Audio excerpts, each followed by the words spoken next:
जय हिंद प्यारे साथियों, सभी को गुड मॉर्निंग, सुप्रभात। आशा करता हूँ कि आप सभी अच्छे होंगे और मन लगा के तो पढ़ाई कर ही रहे होंगे। मैं मिस्टर कुमार स्वागत करता हूँ आपका आपके अपने एजुकेशन बायर सिविल सर्विसेज यूट्यूब चैनल में। जैसा कि आप सभी को मालूम है कि एजुकेशन बायर आपके लिए यूपीएससी प्रीलिम्स 2025 को टारगेट करते हुए दृष्टि और विजन आईएएस की टेस्ट सीरीज आपको निशुल्क और फ्री में प्रोवाइड करवा रहे हैं। न केवल हम आपसे इस क्लासेस के माध्यम से एमसीक्यू डिस्कस करते हैं, टेस्ट सीरीज को डिस्कस करते हैं, बल्कि एमसीक्यू के बेस टेस्ट सीरीज पर पूर्ण रूप से आपका एनालिसिस और रिवीजन करने का प्रयास करते हैं। स्टूडेंट्स, यह है दृष्टि आईएएस का टेस्ट नंबर 11 है, जो फुल लेंथ टेस्ट है, और पार्ट नंबर बी है, मतलब कि जिसमें हम आपसे 50 से 100 क्वेश्चन आपसे कवर करेंगे। इसका पार्ट नंबर 1 आपको प्रोवाइड करवा दी गई है, वो क्लास जिसमें हमने 1 से 50 क्वेश्चन आपसे डिस्कस किए हैं। आपने वो वीडियो नहीं देखा है तो देख लीजिएगा। इन सब के अलावा दृष्टि आईएएस के हमने आपको 3 सीसेट के टेस्ट प्रोवाइड करवा दिए हैं। अगर वो भी नहीं देखे हैं तो उसको भी देख लीजिएगा। अब तक विजन आईएएस की हमने आपसे लगभग 9 टेस्ट प्रोवाइड करवा दिए हैं विद पीडीएफ, आपको टेलीग्राम पर उपलब्ध करवा दिए। जो भी स्टूडेंट्स इसका पीडीएफ पाना चाहते हैं तो मैं आपको बताना चाहता है कि टेलीग्राम का लिंक डिस्क्रिप्शन में दे के रखा है। अगर आप भी पीडीएफ पाना चाहते हैं तो वहाँ क्लिक करेंगे और चले जाएंगे। साथ ही साथ किसी भी स्टूडेंट्स का कोई भी क्वेश्चन है स्टडी से रिलेटेड तो कमेंट्स कर सकते हैं। उसके साथ साथ आप मुझे पर्सनली अगर बात करना चाहते हैं काउंसलिंग के लिए तो इंस्टा पर मुझे फॉलो कर सकते हैं। एजुकेशन बायर सिविल सर्विस के नाम की आईडी है, आप सर्च करेंगे तो आ जाएगा। उसका भी लिंक हमने डिस्क्रिप्शन में दे के रखा है। तो चलिए समय न गवाते हुए चीज़ों को आगे बढ़ते हैं और आज के क्लासेस को विस्तार देने का प्रयास करते हैं। देखिए स्टूडेंट्स, हमने लास्ट क्लासेस में आपसे 50 क्वेश्चन किया था और क्वेश्चन का आंसर आपसे पूछा था। एक और मैं आपको बात बता दूं कि यह टेस्ट आपको हिंदी और इंग्लिश दोनों माध्यम में प्रोवाइड करवाया जा रहा है। मैं ये उम्मीद करके चलता हूं कि आपने टेस्ट नंबर अब तक 11 के 11 देख लिए हैं। तो चलिए प्यारे बच्चे, क्वेश्चन को आगे बढ़ाते हैं और पहला क्वेश्चन आज की क्लास का ले लेते हैं। आज की क्लास का पहला क्वेश्चन है आपकी स्क्रीन पर। आई होप कि आपको क्वेश्चन विजिबल हो रहा होगा और मेरी आवाज़ भी आपको ऑडिबल हो रही होगी। चलिए देखिए, क्वेश्चन था आपका लिथियम आयन बैटरी से रिलेटेड क्वेश्चन था। क्या क्वेश्चन है आइए देखते हैं। लिथियम आयन बैटरी के पुनर्चक्रण के बारे में निम्नलिखित कथनों पर विचार कीजिए। 3 स्टेटमेंट है। पहला, लिथियम आयन बैटरी को लिथियम, कोबाल्ट और निकल जैसे मूल्यवान सामग्री को पुनः प्राप्त करने के लिए पुनर्निर्वीकरण किया जा सकता है। नंबर 2, लिथियम आयन बैटरी के लिए पुनर्चक्रण प्रक्रिया सरल और लागत प्रभावी है। नंबर 3 में आपसे पूछा गया है कि इन्हें किसी सुरक्षा सर्किट की आवश्यकता नहीं होती तथा ये उच्च तापमान पर भी सुरक्षित रूप से काम कर सकते हैं। पूछा गया है उपयुक्त कथनों में से कौन सा या से सही है या फिर हैं। ऑप्शन नंबर ए केवल 1, बी 1 और 2, सी 2 और 3, डी 1, 2 और 3। वीडियो को पॉज करके करेक्ट आंसर देने का प्रयास करें। आशा करते हैं कि आपने इसका राइट आंसर कमेंट्स बॉक्स में दिया होगा। देखिए, सोनू, मोनू, मीना, रोनिका, ठीक है, मिस्टी, बीपीएससी, यूपीएससी, स्टेट पीसीएस, सभी आईडी नाम के जो भी बच्चे हैं सभी इसका करेक्ट आंसर दें बच्चे। देखिए, लिथियम आयन बैटरी की अगर हम बात कर लें, यह खासतौर पर कोबाल्ट और निकेल जैसे मूल्यवान सामग्रियों को पुनर्चक्रण के लिए एक पुनर्नवीकरण द्वारा क्या है इसको किया जा सकता है। हालांकि यह प्रक्रिया एक जटिल है और वर्तमान में इसे पूर्ण रूप से कुशल नहीं है। तो पहला जो स्टेटमेंट है आपका एकदम सही है। दूसरा है कि लिथियम आयन बैटरी के पुनर्चक्रण, देखो ये कह रहे हैं प्रक्रिया सरल है, नहीं सरल नहीं है बच्चे, इसकी प्रक्रिया बहुत ज़्यादा जटिल प्रक्रियाओं में इसको जाना जाता है। मतलब कि ये दूसरा स्टेटमेंट है ये आपका गलत हो जाएगा। अब देखो, जैसे ही स्टेटमेंट 2 आपका गलत हुआ, आप एलिमेंट मेथड लगा दो। जहाँ जहाँ 2 है वो इसका आंसर नहीं होगा, आंसर बी नहीं होगा, आंसर सी नहीं होगा और आंसर डी नहीं होगा। तो राइट आंसर क्या होगा? ऑप्शन नंबर ए होगा। तीसरा स्टेटमेंट है कि इन्हें किसी सुरक्षा सर्किट की आवश्यकता नहीं होती, ये उच्च तापमान पर भी सुरक्षित रूप से काम कर सकते हैं। आपको बता दें कि लिथियम आयन बैटरी का सुरक्षित संचालन सुनिश्चित करने के लिए विशेष रूप से तापमान का प्रबंधन करने और ओवर हीटिंग से बचने के लिए सुरक्षा सर्किट की आवश्यकता होती है। इसीलिए सुरक्षित और दीर्घकालीन संचालन सुनिश्चित करने के लिए वास्तविक समय में इन मानदंडों की निगरानी के लिए उन्नत बैटरी प्रबंधन मतलब कि VMS का उपयोग किया जाता है। तो यहाँ पर जो तीसरा स्टेटमेंट है ये भी आपका गलत हो जाएगा, क्योंकि इसमें उच्च तापमान को क्या है, प्रतिबंधित करने का प्रयास किया गया है, उसको रेगुलेशन करने का प्रयास किया जाता है। तो इसका करेक्ट आंसर हो जाएगा ऑप्शन नंबर ए। चलिए क्वेश्चन लेते हैं आपका 51। देखिए क्वेश्चन क्या है। क्वेश्चन आपका क्वांटम टेलीपोक्रेशन के संदर्भ में निम्नलिखित कथनों पर विचार करें। अब क्वांटम टेलीपोक्रेशन के बारे में आपसे पूछा है। अब 3 स्टेटमेंट है। पहला, यह भौगोलिक रूप से दूर के नोड्स में सुरक्षित क्वांटम कनेक्टिविटी प्रदान कर सकता है। नंबर 2, यह कार्य मानक फाइबर ऑप्टिक लाइनों के माध्यम से पूरा किया गया जिसमें किसी विशेष परिवर्तन की आवश्यकता नहीं होती। तीसरे में कह रहे हैं क्वांटम टेलीपोर्टेशन की प्रक्रिया स्टार ट्रेक से बीम मी अप अवधारणा की तरह है। निम्नलिखित कथनों में से कौन सा ये से सही है या फिर है? ऑप्शन नंबर ए केवल 1, बी 2 और 3, सी 1 और 2, डी 1 2 और 3। वीडियो को पोस्ट करें, करेक्ट आंसर देने का प्रयास करें। चलिए देखिए पहला जो स्टेटमेंट है ये कह रहे हैं जो क्वांटम टेलीपोर्टेशन ये खासतौर पर एक क्वांटम एटेंगलेमेंट का उपयोग करके दूर स्थानों के बीच में क्वांटम की जानकारी को सुरक्षित और प्रसार करने की अनुमति प्रदान करता है। इन सब के अलावा यह विधिक परिवर्तन और क्रिप्टोग्राफिंग के लिए प्रतिरक्षा, जिससे कि क्रिप्टोग्राफी के लिए अत्यधिक फायदेमंद, मतलब कि इसका आप उपयोग कहाँ पर कर सकते हैं, क्रिप्टोग्राफी में भी आप इसका उपयोग कर सकते हैं। इन सब के अलावा पारंपरिक प्रणालियों के विपरीत भी क्वांटम सूचना को रोकने या देखने की कोई प्रयास प्रणाली की बाधित कर देगा, जिससे वास्तविक समय में किसी भी उल्लंघन का पता लगाना संभव हो जाएगा। तो पहला जो स्टेटमेंट है ये सही है। दूसरा स्टेटमेंट है कि यह कार्य मानक फाइबर ऑप्टिकल लाइनों के माध्यम से पूरा किया गया है जिसमें किसी विशेष परिवर्तन की आवश्यकता नहीं होती है। तो दूसरा स्टेटमेंट भी सही है। परंतु अगर देखिए हम तीसरे स्टेटमेंट की बात कर ले, ये कह रहे हैं आपसे कि क्वांटम टेलीपोर्टेशन की प्रक्रिया स्टार ट्रेक से बीम मी अप अवधारणा की तरह है। आपको बता दें कि यह भविष्य में सुरक्षित और स्केलेबल क्वांटम नेटवर्क बनाने के लिए मौजूदा बुनियादी ढांचे का उपयोग करने की क्षमता प्रदर्शित करता है। साथ ही साथ क्वांटम टेलीपोर्टेशन में स्टार ट्रेक से बीम पी अप अवधारणा जैसी वस्तुओं को भौतिक रूप से परिवर्तन करना शामिल नहीं किया गया है। तो आपका यहाँ पर जो तीसरा स्टेटमेंट है ये गलत हो जाएगा। अब देखो जहाँ 3 है वो इसका आंसर नहीं होगा, मतलब कि बी आंसर नहीं है और डी आंसर नहीं है। तो राइट आंसर क्या है? ऑप्शन नंबर सी 1 और 2 दोनों। नेक्स्ट क्वेश्चन है आपका 52। चीन के कृत्रिम सूर्य के बारे में निम्नलिखित कथनों पर विचार करें। मतलब कि आप देखोगे चाइना ने क्या किया है, आर्टिफिशियल जो सन है, आर्टिफिशियल सन किसने? चाइना ने विकसित किया है। और ये देखने के लिए मिला है कि ये जो चाइना के द्वारा आर्टिफिशियल सन है, ये चाइना पर अगर मान लीजिए वायदा भी, अगर वो रात में धूप निकलवाना चाहे, दिन निकलवाना चाहे, तो अपने देश के ऊपर वो इतना प्रकाश कर सकता है कि जिसके चलते वहाँ पर सूर्य जैसा प्रकाश देखने के लिए मिलेगा। तो यहाँ पर पूछा गया है आपसे, देखिए क्या पूछ रहे हैं चीन के कृत्रिम सूर्य के बारे में।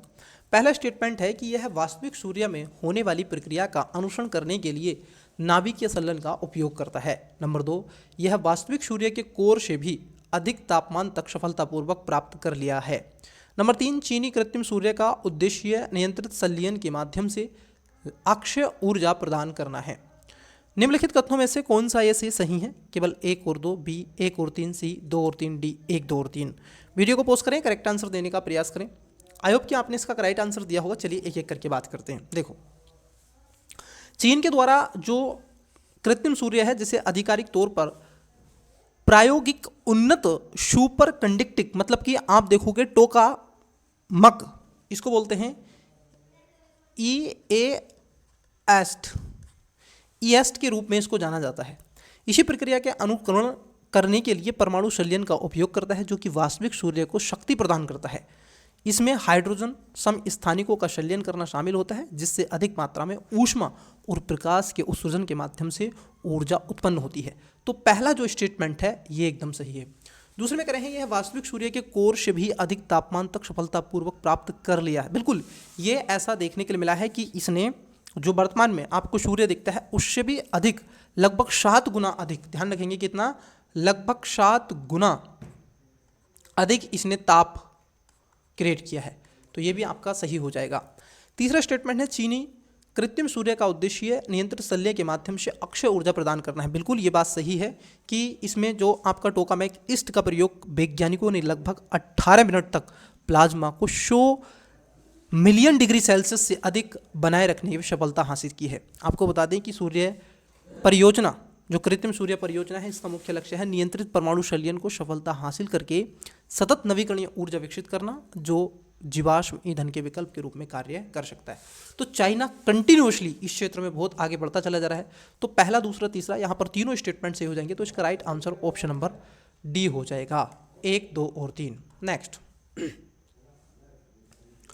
क्वेश्चन है आपका 53। वीडियो को पोस्ट करके राइट आंसर देते चलिए बच्चे। कहीं भी कोई भी दिक्कत या समस्या, दुख दर्द हो तो कमेंट्स में अपनी उस समस्या को लिख सकते हैं। पर्सनली बात करने के लिए मुझे इंस्टा पर फॉलो कर सकते हैं, ठीक है। काउंसलिंग के लिए भी मुझे वहाँ पर मैसेज कर सकते हैं। स्टारलिंक उपग्रह की स्थापित करने के संबंध में निम्नलिखित कथनों में से कौन सा सही है। स्पेस से क्वेश्चन पूछा है, स्टारलिंक उपग्रह। अब यहाँ पर 3 स्टेटमेंट है। पहला, स्टारलिंक उपग्रह को स्पेस एक्स के फाल्कन 9 रॉकेट का उपयोग करके अंतरिक्ष में प्रक्षेपित किया जाता है। नंबर 2, प्रत्येक प्रक्षेपण एकल उपग्रह को कक्षा में स्थापित करता है। नंबर 3, उपग्रह कक्षीय समायोजन के लिए आयन थ्रस्टर से संपन्न है। नीचे दिए कूट का प्रयोग कर सही उत्तर चुने। केवल 1 बी, 1 और 3 सी, 2 और 3 डी, 1, 2 और 3। वीडियो को पोस्ट करें, राइट आंसर देने का प्रयास करें। आइए एक एक करके बात करते हैं।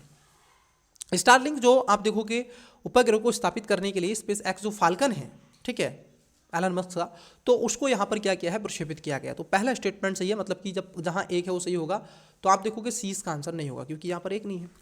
वहीं दूसरे की बात कर लें, ये कह रहे हैं कि प्रत्येक प्रक्षेपण एक एकल उपग्रह को कक्षा में स्थापित करता है। आपको बता दें कि प्रत्येक फाल्कन 9 प्रक्षेपण कई स्टारलिंक उपग्रह को प्रक्षेपित करता है और स्थापित करता है। सामान्य रूप से एक उड़ान में 22 से 60 के बीच ये उपग्रह को ले जाता है। कितने ले जा सकता है?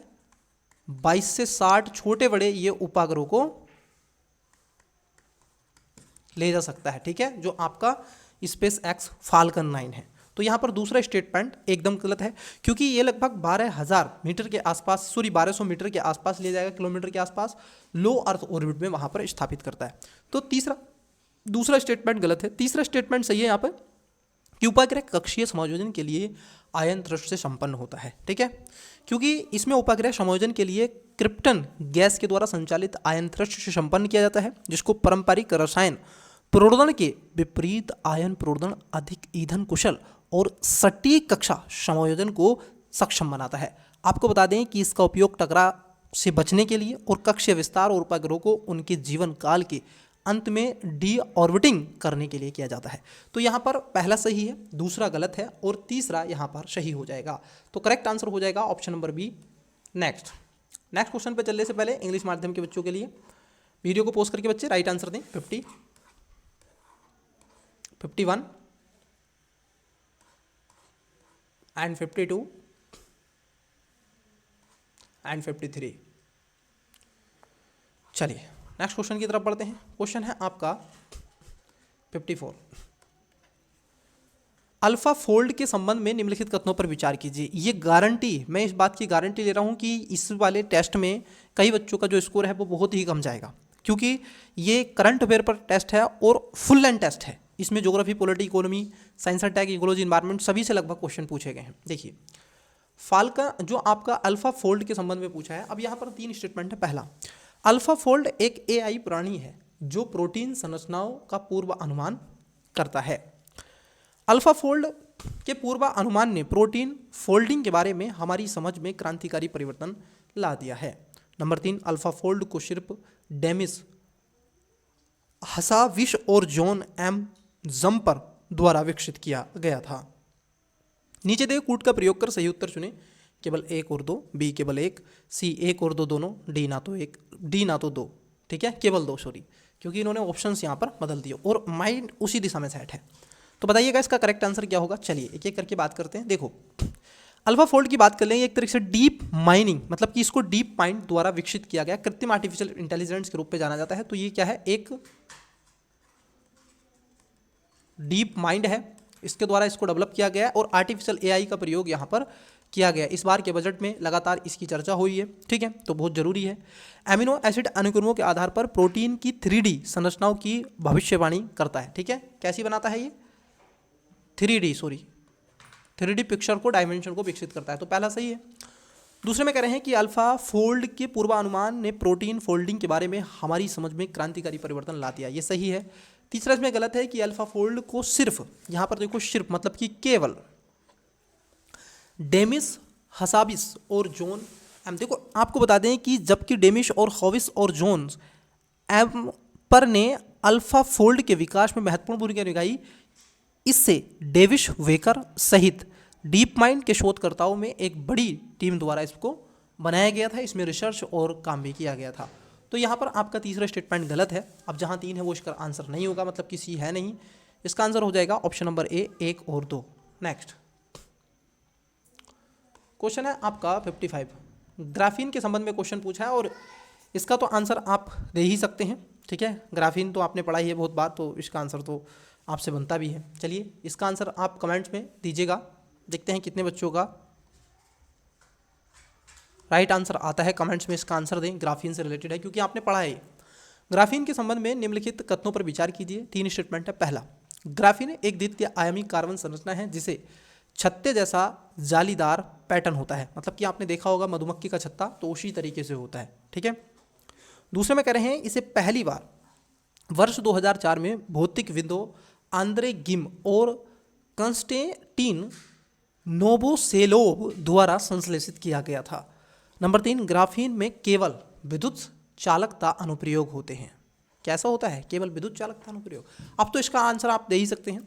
उपयुक्त कथनों में से कौन सा ऐसे सही है या फिर है, क्योंकि आपके लिए इजी हो गया। 1 और 2, बी 2 और 3, सी केवल 1 और डी 1 2 3। बताइएगा ग्राफीन मतलब कि 55 का राइट आंसर देखते हैं कितने बच्चों का करेक्ट आंसर। लास्ट क्लासेस में मैंने कई क्वेश्चन पूछे थे, कई बच्चों ने उसमें राइट आंसर दिया है और बहुत ही बढ़िया। ऐसे ही बच्चे मेहनत करते रहेगा, मल्टीपल टाइम रिवीजन कीजिएगा जितना हो सके, ठीक है।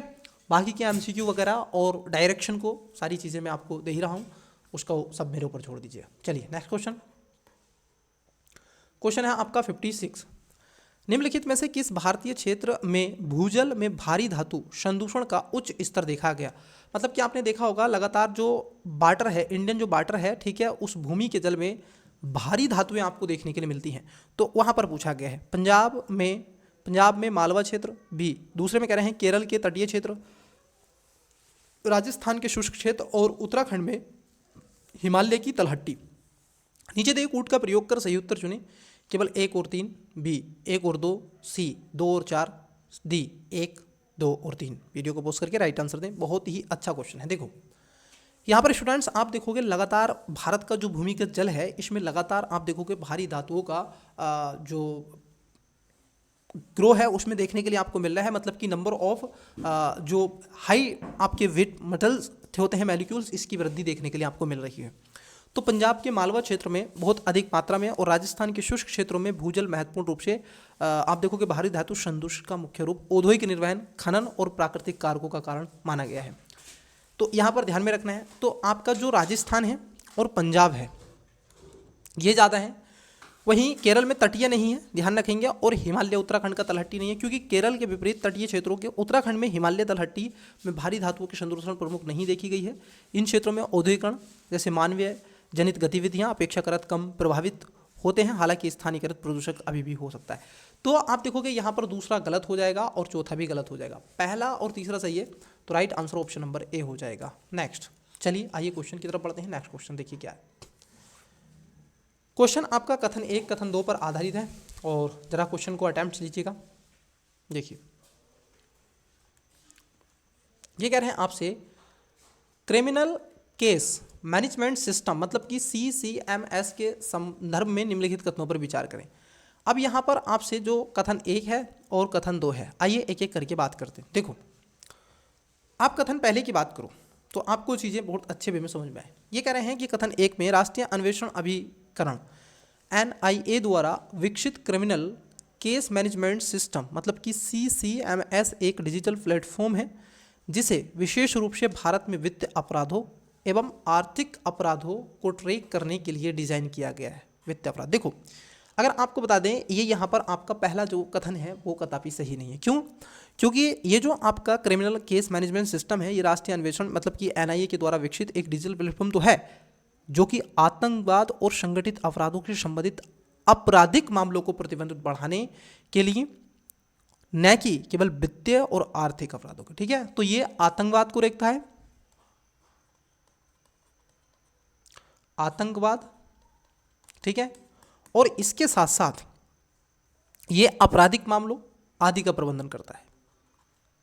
ठीक है, ये भी आपको ध्यान में रखना है। तो यहां पर पहला जो कथन है वो गलत है, दूसरा कथन अब आपका सही हो जाएगा, क्योंकि क्रिमिनल केस मैनेजमेंट सिस्टम जो है आपका CCMS के प्राथमिक उद्देश्यों में से एक उद्देश्य पूरे भारत में जांचों का मानकीकरण करना और आतंक से संबंधित आंकड़ों का संकलन करना, जिससे कानून प्रवर्तन एजेंसियों के बीच में समन्वय में वृद्धि हो सके। तो यहाँ पर कथन जो आपका सेकंड है बच्चे, दूसरा जो कथन है ये सही हो जाएगा और पहला कथन आपका गलत है।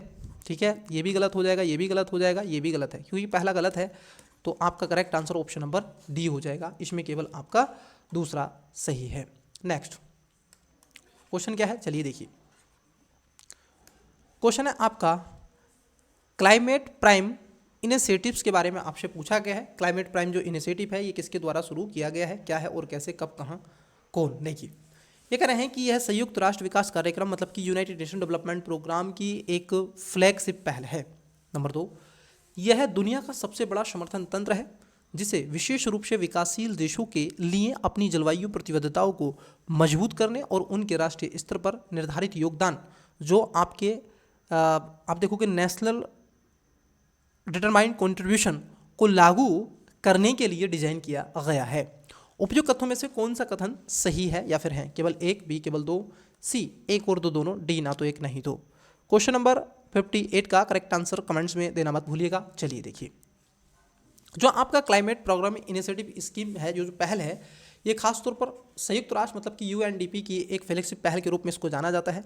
इसमें एक स्वैच्छिक सहायता कार्यक्रम है जो कि विशेष रूप से विकासशील देशों को उनकी जलवायु प्रतिबद्धताओं को पूर्ण करने में सहायता करने के लिए लक्षित किया गया है। आपको बता दें कि क्लाइमेट प्राइम जो इनिशिएटिव को विकासशील देशों के लिए अपने NDC को मजबूत करने के लिए और विश्व के सबसे बड़े समर्थन तंत्र के रूप में मान्यता प्राप्त है। इन देशों को ग्रीन हाउस गैस उत्सर्जन को कम करने और जलवायु परिवर्तन के प्रभावों के अनुकूल होने में सहायता करने के लिए तकनीकी वित्त और सलाहकार सहायता प्रदान करता है। तो यहाँ पर आपका सेकंड वाला भी सही हो जाएगा। फर्स्ट यहाँ पर दोनों सही हैं, मतलब कि इसका जो करेक्ट आंसर आएगा, ठीक है, option number C right answer हो जाएगा। चलिए नेक्स्ट क्वेश्चन का करेक्ट आंसर दें इंग्लिश वाले स्टूडेंट्स।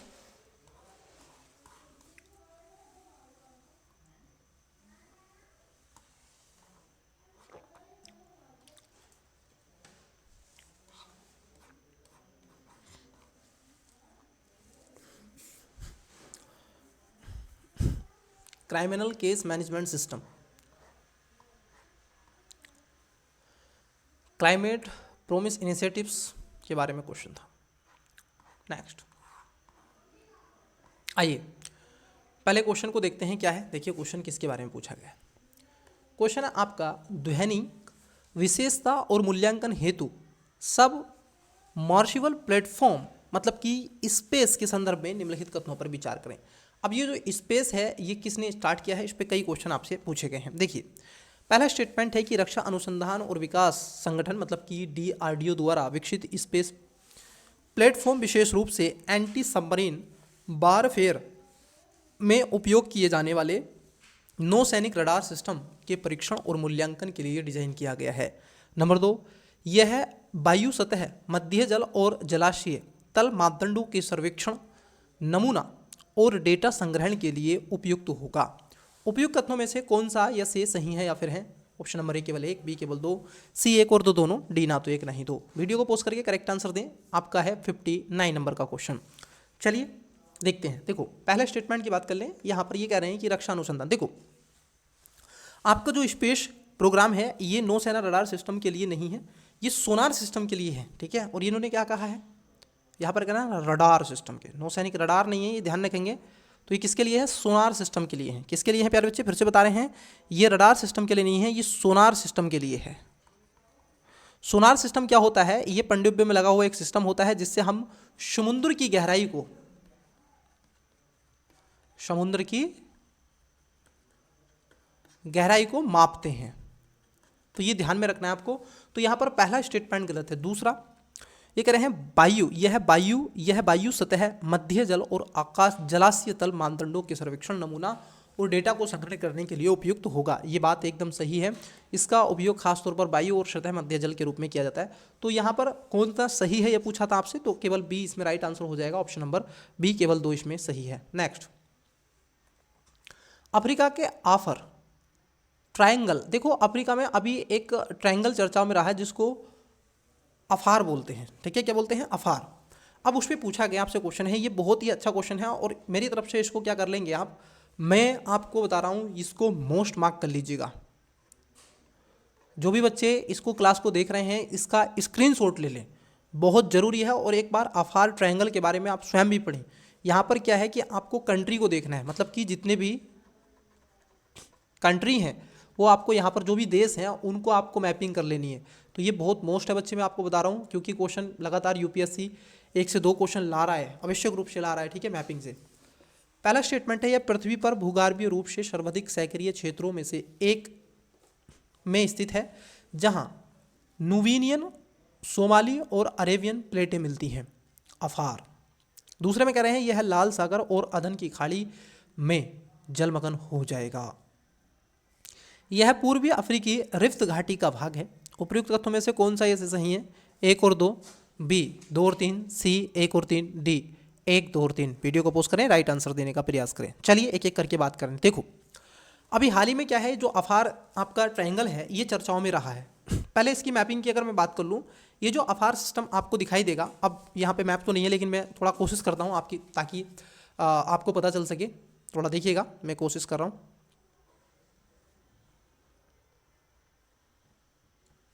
हालांकि मेरी मैपिंग इतनी अच्छी नहीं है, बट फिर भी थोड़ी कोशिश तो मैं करूँगा ही। ओ माय गॉड, सब कुछ चला गया।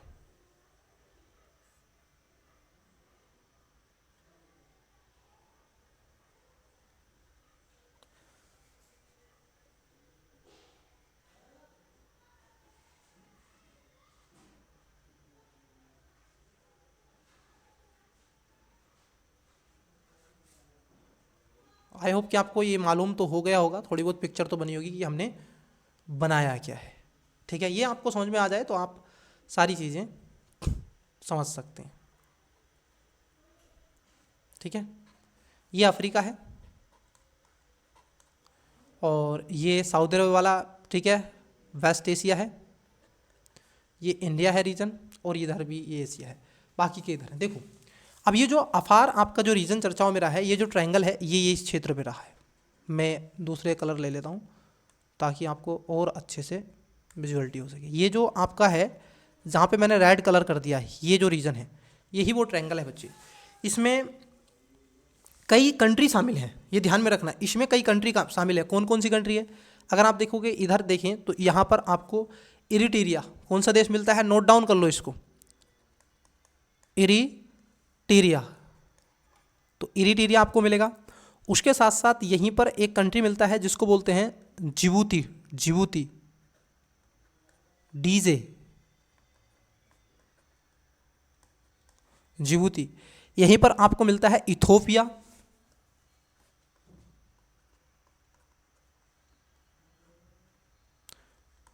इथोपिया। यहीं पर मिलता है आपको ये जो रीजन है सोमालिया,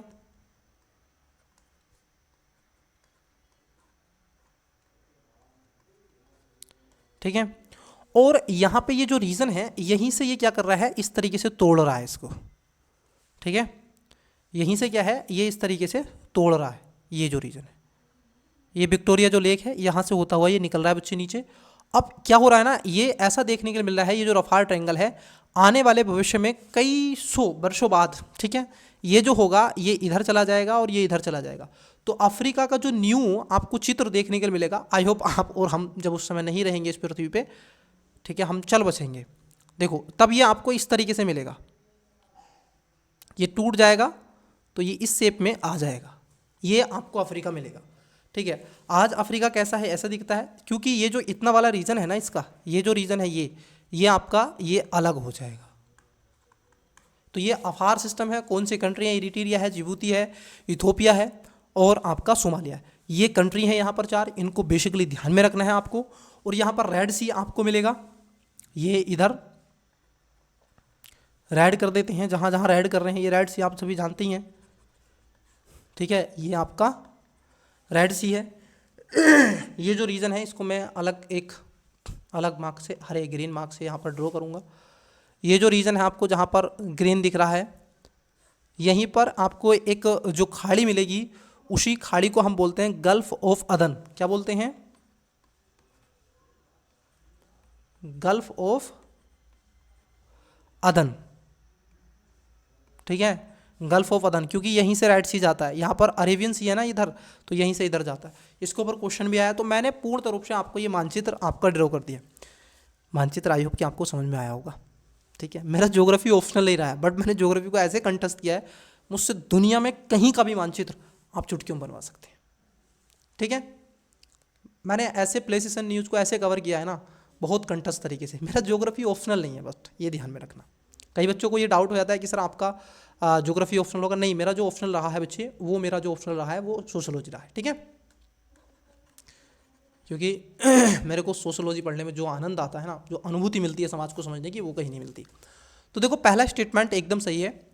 ये कह रहे हैं पहले स्टेटमेंट में कि यह पृथ्वी पर भूगर्भीय रूप से सर्वाधिक सक्रिय क्षेत्रों में से एक है। ठीक है, जहाँ पर नुबियन, सोमाली और अरेबियन प्लेट मिलती हैं। तो यहाँ पर 2 प्लेटें आपको मिलती हुई दिखाई देती हैं। ठीक है, तो पहला स्टेटमेंट सही है। दूसरा, यह लाल सागर और अदन की खाड़ी में जलमग्न हो जाएगा। ये भी बात आपकी सही है।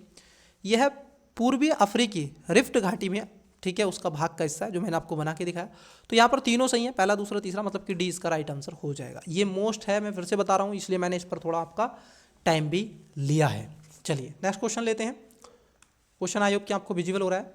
देखिए, फूड वेस्ट इंडेक्स रिपोर्ट 2024 ये चर्चाओं में रही है। पहली बात तो ये पता होना चाहिए इसको कौन प्रकाशित करता है। ठीक है, कौन पब्लिश करता है। देखो, वैश्विक खाद्य सुरक्षा पर खाद्यान्न की बर्बादी के प्रभाव को उजागर करने के लिए खाद्य एवं कृषि संगठन द्वारा यह रिपोर्ट जारी की गई थी। क्या ये रिपोर्ट कृषि संगठन के द्वारा जारी की गई थी? नहीं। देखो, ये रिपोर्ट को जो प्रकाशित किया गया था, आप देखो UNEP, किसके द्वारा? UNEP, और उसके साथ साथ प्लस WRAP के द्वारा इसको प्रकाशित किया गया था, मतलब कि पब्लिक किया गया था। यूनाइटेड नेशन एनवायरनमेंट प्रोग्राम और WREAP के द्वारा, ठीक है, इसको प्रकाशित किया गया था। पहला स्टेटमेंट गलत है। दूसरे में कह रहे हैं कि इस रिपोर्ट में खाद्यान्न की बर्बादी को संबंधित अखाद्य हिस्सों के अतिरिक्त केवल बर्बाद किए गए खाद्य पदार्थ को परिभाषित करता है। नहीं, ना केवल ये इसको परिभाषित करता है, इस सब के साथ साथ, क्योंकि फूड वेस्ट को मानव खाद्य आपूर्ति श्रृंखला से हटाए गए भोजन और संबंधित अखाद्य हिस्सों के रूप में परिभाषित करती है। इसका अर्थ है कि इसमें केवल खाद्य और अखाद्य दोनों घटकों को शामिल किया जाता है, ना कि केवल बर्बाद किए गए फूड वेस्ट को। ठीक है, तो ये भी आपका गलत है। वहीं पर इसमें एक और स्टेटमेंट दे के रखा है 3 नंबर, उसको भी देखते हैं। देखिए, 3 नंबर स्टेटमेंट क्या कह रहा है कि खाद्यान्न की हानि मानव खाद्य फसल और पशु धन वस्तुओं की मात्रा को संदर्भित करती है, जो कि बिक्री स्तर तक पहुंचने से पहले उत्पादन और आपूर्ति श्रृंखला से बाहर हो जाती है। उपयुक्त कथनों में से कौन सा ये से सही है, या फिर है केवल 1 और 2, बी 2 और 3, सी केवल 3 और डी तीनों सही है? बताइएगा करेक्ट आंसर। देखो,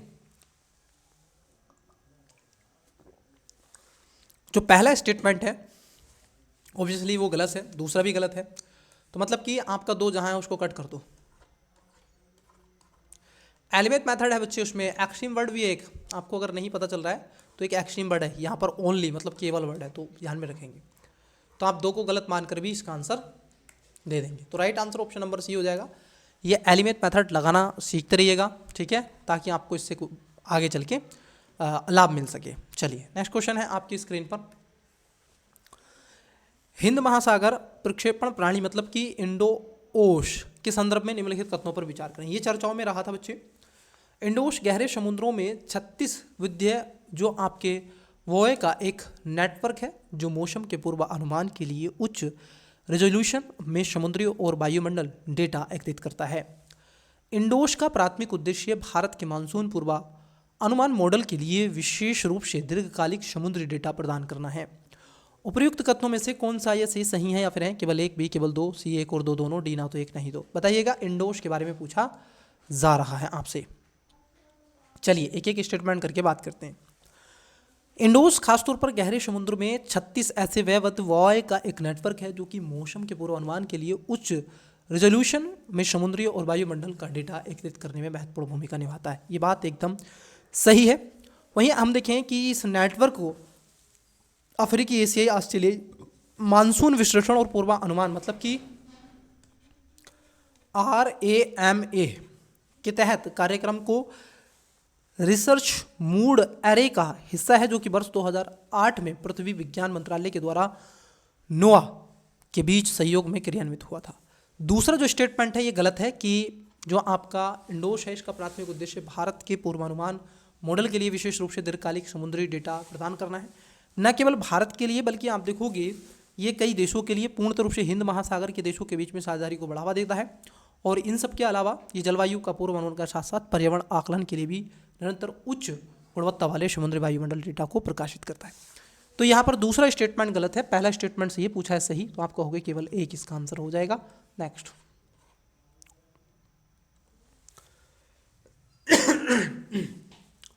चर्चाओं में रहा टाइटन के लिए नासा के ड्रैगन फ्लाई मिशन। अब ये चर्चाओं में रहा है ड्रैगन फ्लाई मिशन। अब कैसे आप इसको याद रखोगे? ड्रैगन, अभी डोनाल्ड ट्रंप आए हैं ड्रैगन, तो ड्रैगन जो मिशन है उसके बारे में पूछा गया है। ड्रैगन जो आपका फ्लाई एक सिंगल रोटर यान है जिसे टाइटन के संघनन परिमंडल और जल में महासागरों का पता लगाने के लिए डिज़ाइन किया गया है। आपने टाइटन की तो वो कहानी पढ़ी होगी, वो सारी चीज़ें। टाइटन एक शिप था जो गया था और जाकर के एक आप देखोगे बर्फीले पहाड़ से टकरा गया जिसके चलते वो फिर डूब गया था, उसमें पानी भर गया था, बहुत सारे लोगों की उसमें मृत्यु हुई थी। ठीक है, तो वो सारी चीज़ें आपको पता ही हैं। दूसरे में कह रहे हैं टाइटन पर एक विस्तारित परिमंडल की उपस्थिति के कारण ड्रैगन फ्लाई को सौर ऊर्जा प्रणाली द्वारा संचालित किया जाएगा। उपयुक्त कथनों में से कौन सा ये सही है? केवल एक, बी केवल दो, सी एक और दो दोनों, डी ना तो एक नहीं तो। देखिए यहाँ पर अगर पहले स्टेटमेंट की बात कर लें, जो ड्रैगन फ्लाई सिग्नल जो आपका रोटर यान नहीं है, पहली बात तो ये ध्यान में रखेंगे, ये एक डुअल आप देखोगे क्वाड कॉप्टर है जिसका अर्थ होता है कि इसमें 8 रोटर हैं जो 1 घंटे से भी कम समय में 10 किलोमीटर की दूरी तय कर सकता है। यह टाइटन के संघनन परिमंडल में उड़ान भरेगा जो कि पृथ्वी की तुलना में विरल है। तो पहला वाला स्टेटमेंट आपका गलत है। दूसरा भी गलत है कि टाइटन एक विस्तृत परिमंडल नहीं है, ध्यान में रखेंगे, क्योंकि ये खासतौर पर आप देखोगे फ्लेगन सौर ऊर्जा द्वारा संचालित नहीं होगा। ये टाइटन के विरल और धुंधले वातावरण के कारण सौर ऊर्जा अक्षम नहीं है। इसके स्थान पर इसमें ऊर्जा उत्पन्न करने के लिए मंगल ग्रह पर नासा की क्यूरियोसिटी रोवर के समान एक रेडियो आइसोटोप पावर सिस्टम का उपयोग किया गया है। तो इसमें ये सौर ऊर्जा के पैनल नहीं है। आप देखोगे दूसरा भी इसमें गलत है। आपको बता दें पहली बार होगा जब नासा किसी अन्य ग्रह पर वैज्ञानिक अन्वेषण के लिए एक बहु रोटर यान तैनात करेगा। शनि सूर्य से छठा ग्रह और सौरमंडल का दूसरा सबसे बड़ा ग्रह कहा जाता है। अपने विशिष्ट वलय प्रणाली के लिए जाना जाता है। टाइटन शनि का सबसे बड़ा चंद्रमा है, ये ध्यान में रखना, और इसकी सतह पर तरल पदार्थों के प्रवाह का एक पृथ्वी जैसा चक्र भी है। यह संघनन वातावरण वाला एकमात्र चंद्रमा है। तो इसका कोई भी सही नहीं है, मतलब कि जो इसका करेक्ट आंसर हो जाएगा, right answer option number D हो जाएगा। नेक्स्ट बताइएगा नेक्स्ट क्वेश्चन क्या है? क्वेश्चन नंबर है नेक्स्ट क्वांटम क्रिप्टोग्राफी। अभी मैंने इसके बारे में आपको बता ही दिया है क्वांटम क्रिप्टोग्राफी। चलिए आइए देखते हैं। क्वांटम क्रिप्टोग्राफी के संदर्भ में कथनों पर विचार करें। पहला, क्वांटम क्रिप्टोग्राफी पारंपरिक क्रिप्टोग्राफी विधियों के समान जटिल गणितीय एल्गोरिदम पर आधारित होता है। ये गलत है। अगर जटिल होता तो इसको क्यों लाते? क्योंकि क्वांटम जो क्रिप्टोग्राफी है पारंपरिक क्रिप्टोग्राफी जैसे गणितीय एल्गोरिदम पर आधारित ही नहीं है। इसके बजाय यह भौतिकी नियमों के विशेष रूप से क्वांटम यांत्रिकी पर निर्भर है। ये गणित पर आधारित नहीं है। क्वांटम जो है ये क्वांटम फिजिक्स पर क्वेश्चन आएंगे, ये इस तरीके से कम का एक साथ में पूरा कड़ंग कड़ंग कर देता है ये। तो ये गणितीय पर नहीं है पहली बात। तो ये एक तरीके से आप देखोगे क्वांटम यांत्रिक पर निर्भर करता है, जो कि क्लासिकल इनक्रिप्शन में मौलिक रूप से अलग बनाता है। तो पहला गलत होएगा, ठीक है। दूसरा कह रहे हैं क्वांटम एनक्रिप्शन इस सिद्धांत पर निर्भर करता है कि क्वांटम प्रणाली को मापने से उसकी स्थिति बदल जाती है, जिससे इरप्शन ड्रिपिंग का पता लगाया जा सकता है। बिल्कुल ये बात सही है। देखो जहाँ पर शकता है ना ऐसे साइंस एंड टेक के कोई भी क्वेश्चन में, तो संभावना होती है कि वो क्वेश्चन 95% वो क्वेश्चन राइट हो। तो दूसरा स्टेटमेंट इसमें सही है, पहला स्टेटमेंट गलत है। चलिए इंग्लिश वाले बच्चे आइए देखिए, जो भी स्टूडेंट्स इंग्लिश माध्यम वाले हैं बताइएगा right answer.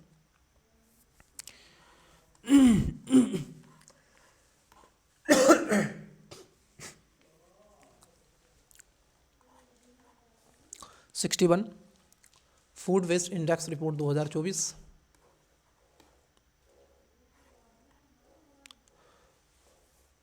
Indian Ocean observing system इंडोश,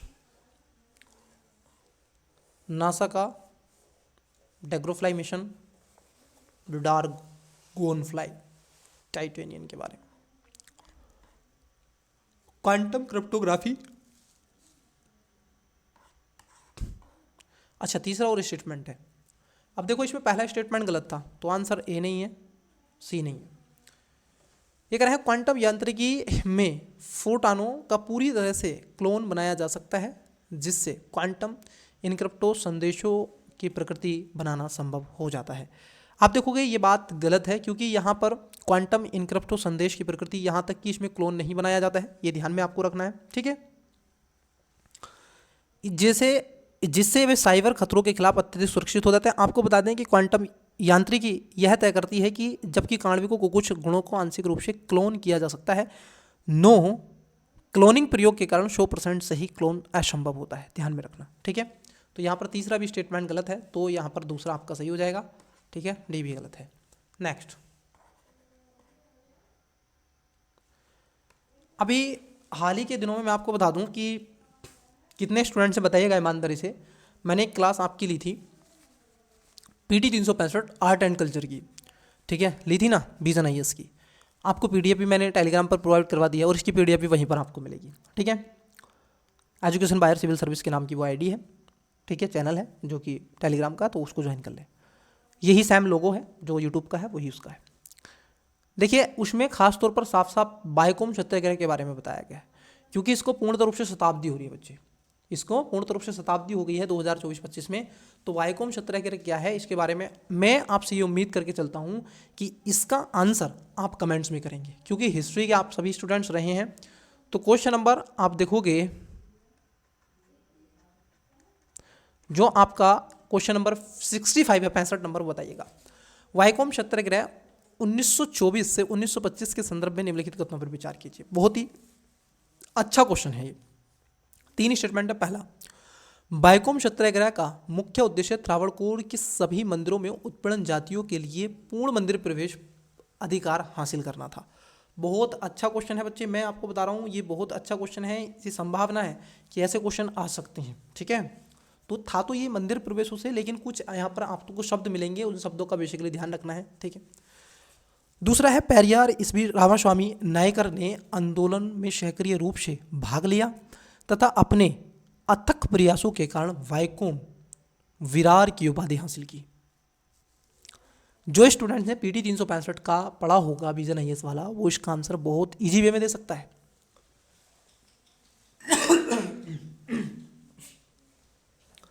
तीसरा स्टेटमेंट है कि वर्ष 1925 में महात्मा गांधी की बायकोम यात्रा के बाद आंदोलन ने गति पकड़ी, जहां उन्होंने निम्न जाति के नेतृत्वकर्ताओं के साथ चर्चा की थी। महात्मा गांधी ने इसमें पार्टिसिपेट भी किया था 1925 में, ये बात सही है।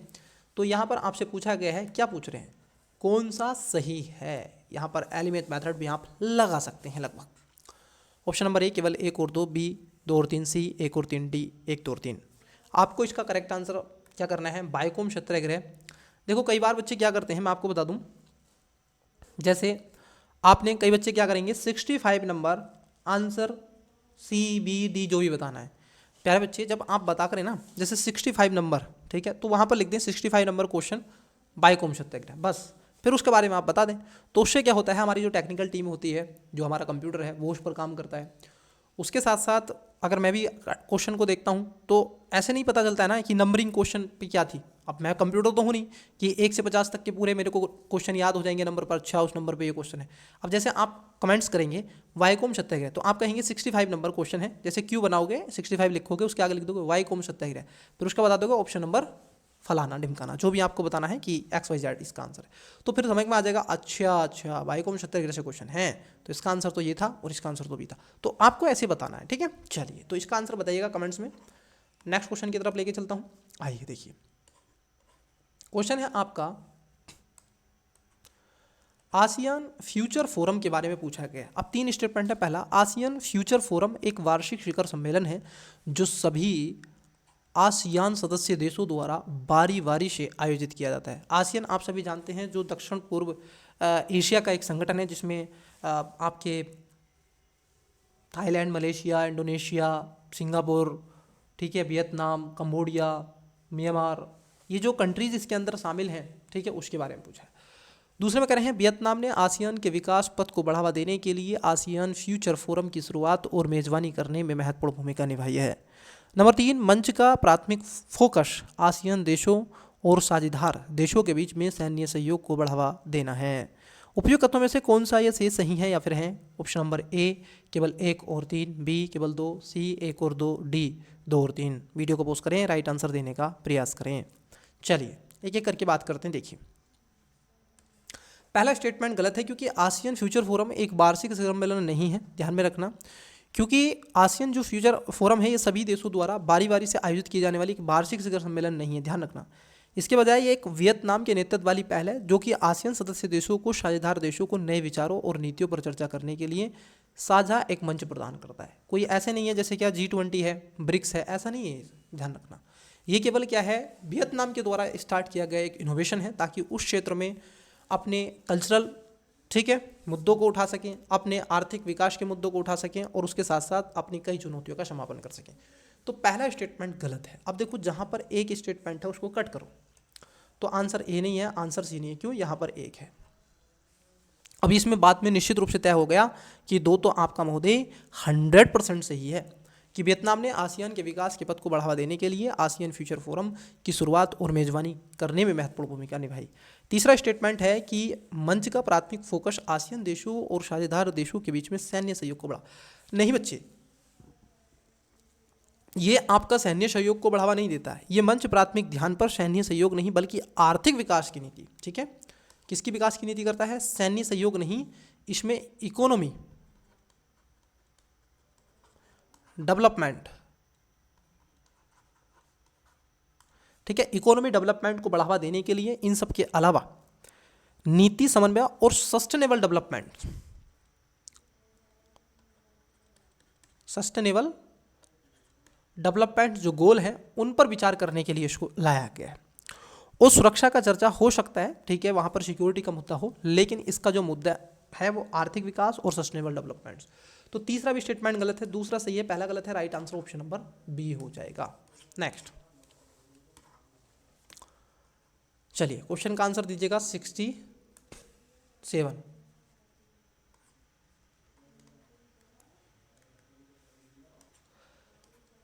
CDP सुरक्षा के संदर्भ में निम्नलिखित कथनों पर विचार कीजिए। अब देखो, कई बार आपसे पूछा जाता है, कई बच्चे क्या हो जाएंगे, CDP सुरक्षा क्या है? CDP सुरक्षा एक क्लस्टर विकास कार्यक्रम है। CDP के तहत एक पहल है जो ई-रूपी वाउचर प्रणाली का उपयोग करके बागवानी किसानों को प्रत्यक्ष सब्सिडी प्रदान वितरण में सक्षम बनाता है। बड़ा ही, मैं कहूँगा, ये क्वेश्चन तो इन्होंने पूछा है, लेकिन ये क्वेश्चन को बड़ा इन्होंने घुमा दिया है, ठीक है। जो आपका ई-रूपी है उसके बारे में पूछा है। दूसरे में है जो आपका CDP सुरक्षा विशेष रूप से बड़े पैमाने पर, ध्यान रखना, विशेष रूप से मतलब कि इंडिकेट कर दिया, विशेष रूप से बड़े पैमाने पर कृषि व्यवसाय करने वाली फर्मों के लिए तैयार की गई तथा एक व्यक्तिगत किसानों के लिए नहीं। भाई मेरे, जो ई-रूपी है आपका, ठीक है, इसमें ना बड़े किसान, इसमें छोटे आम मजदूर भी, आम नागरिक भी जो सिविलियन है वो भी इसका काम कर सकते हैं, वो भी इसको यूज कर सकते हैं। तो दूसरा स्टेटमेंट तो यहाँ पर सरासर गलत है। जब दूसरा गलत है तो सी आंसर नहीं होगा, डी बी आंसर नहीं होगा। पहला इसमें सही है, क्योंकि सीडीपी जो आपका है एकीकृत साधन संसाधन आवंटन ज्ञान और सुरक्षित बागवानी सहायता हेतु इसको सुरक्षा क्लस्टर विकास कार्यक्रम के द्वारा शुरू किया गया है। और इसमें एनपीसीआई के द्वारा, ध्यान में रखेंगे किसके द्वारा, नेशनल, ठीक है, जो आपका एनपीसी है national payments corporation of India, NPCI, इसके द्वारा क्या किया गया था, जो आपका ई रुपी है इसको क्या किया गया है, डेवलप किया गया। ध्यान में रखेंगे, एक उपचार वाउचर है, इसमें किसानों के बैंक खातों से शीघ्र ही सब्सिडी प्रदान करने की अनुमति देता है। तो ये ध्यान में रखना है। तो पहला सही है, दूसरा इसमें गलत है। तो यहाँ पे जो इसका राइट आंसर हो जाएगा ऑप्शन नंबर आप देखोगे ए है, भारत के बागवानी क्षेत्र के विकास को बढ़ावा देगा, जो कि कृषि सकल संवर्धन मतलब कि जीवीए में लगभग 1/3 योगदान देता है, 1/3 इतना ये कोऑपरेट करता है। तो यहाँ पर पहला वाला स्टेटमेंट सही हो जाएगा। चलिए अगले क्वेश्चन की तरफ बढ़ते हैं। नेक्स्ट क्वेश्चन है आपका इकोलॉजी इन्वायरमेंट से। पारिस्थितिकी में गैप लिमिटेशन, बहुत अच्छा क्वेश्चन है। एक शब्द दे दिया है आपको गैप लिमिटेशन, अब सटीक व्याख्या बताओ इसकी। पहला है वह सीमा जिसके अनुसार एक शिकारी अपनी ऊर्जा समाप्त होने से पहले अपने शिकार का किंतु दूर तक पीछा कर सकता है। बी, मुंह की शाकाहारी सीमाओं के कारण किसी जीव द्वारा खाए जा सकने वाले शिकार के आकार पर प्रतिबंध। सी, दाब भिन्नताओं के कारण कुछ जलीय प्रजातियों का एक विशिष्ट गहराई से अधिक जीवित रहने में असमर्थता। डी, किसी शिकारी की संतान उत्पन्न करने की क्षमता की विकासवादी सीमा इस बात पर निर्भर करती है कि वह कितना भोजन करता है। बताइएगा गैप लिमिटेशन। देखिए गैप लिमिटेशन की बात कर लें तो यह खासतौर पर उस सबसे बड़े शिकार का वर्णन करता है जो कि एक शिकारी को खा सकता है, मतलब कि जो उसके मुंह या मतलब गैप, मुंह मतलब कि गैप के आकार से तय होता है। शिकार केवल वही भोजन खा सकते हैं शिकारी जो शारीरिक रूप से उनके मुंह के आकार के उपयुक्त हो। यह घटना अक्सर मछलियां, उभयचर और सरीसृपों में देखी जाती है और इसमें इसी बात को कहा गया है कि शिकार पर प्रतिबंध से। तो राइट आंसर हो जाएगा जो गैप लिमिटेशन है ये बी पर आधारित है। गैप का मतलब यहाँ पर मुंह से इंडिकेट किया गया है। नेक्स्ट, ये भी बताते चलिएगा आपको मेरा टीचिंग स्टाइल कैसा लगता है। ठीक है, आप इस पे नहीं बल्कि मैंने पॉलिटी की कुछ क्लासें ली हैं, हिस्ट्री की कुछ क्लासें ली हैं, उससे भी आप मेरे को बता सकते हैं कितने नंबर आप दे सकते हैं, आपको कैसा लगता है। ठीक है, क्या मैं टीचिंग के काबिलियत हूँ, रखता हूँ, या मैं डिज़र्व करता हूँ एज ए टीचिंग एक प्रोफेशन। देखिए बताइएगा कमेंट्स में। ठीक है, 69 नंबर है बहु क्षेत्रीय तकनीकी और आर्थिक सहयोग के लिए बंगाल की खाड़ी पहल बिम्स्टेक आपने पढ़ा है। तो बिम्स्टेक और इसके चार्टर के संदर्भ में निम्नलिखित कथनों पर विचार कीजिए। चार्टर का मतलब यहाँ पर बच्चे वो होता है कि उसमें दिखाया जाता है कि ये जो हमने ग्रुप बनाया है, ऑर्गेनाइजेशन बनाया है, ये जो संगठन है, इसके क्या क्या लक्ष्य होंगे, उद्देश्य होंगे, कहाँ कब कैसे काम करेगा, वो सारी चीज़ें, मतलब कि एक तरीके से आप देखोगे पारदर्शिता लाने के लिए, अकाउंटेबिलिटी को, जवाबदेहिता को सुनिश्चित करने के लिए बनाया जाता है चार्टर है।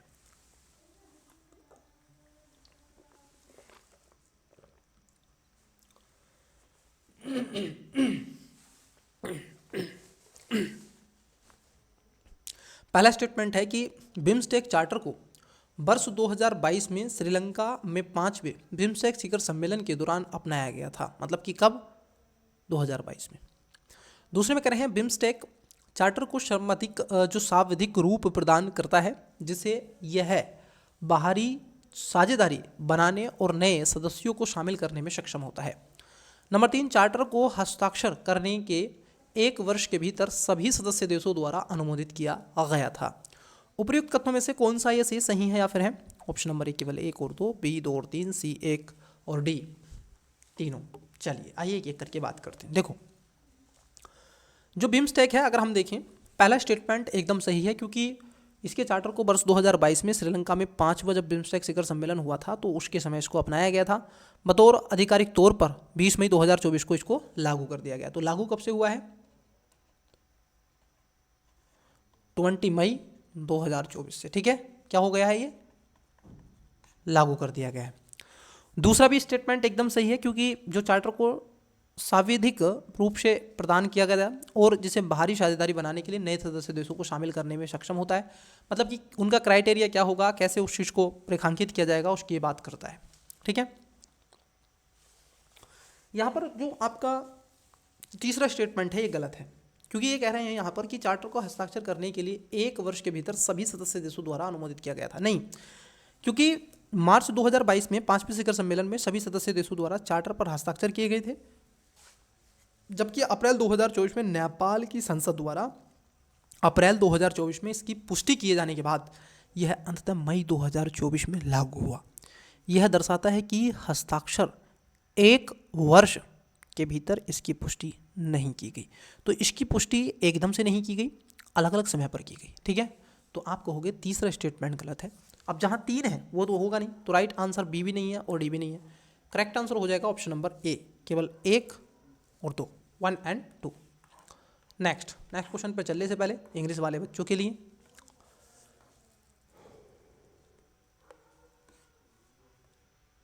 65 का राइट आंसर आपको बच्चे क्या करना है, कमेंट्स करना है।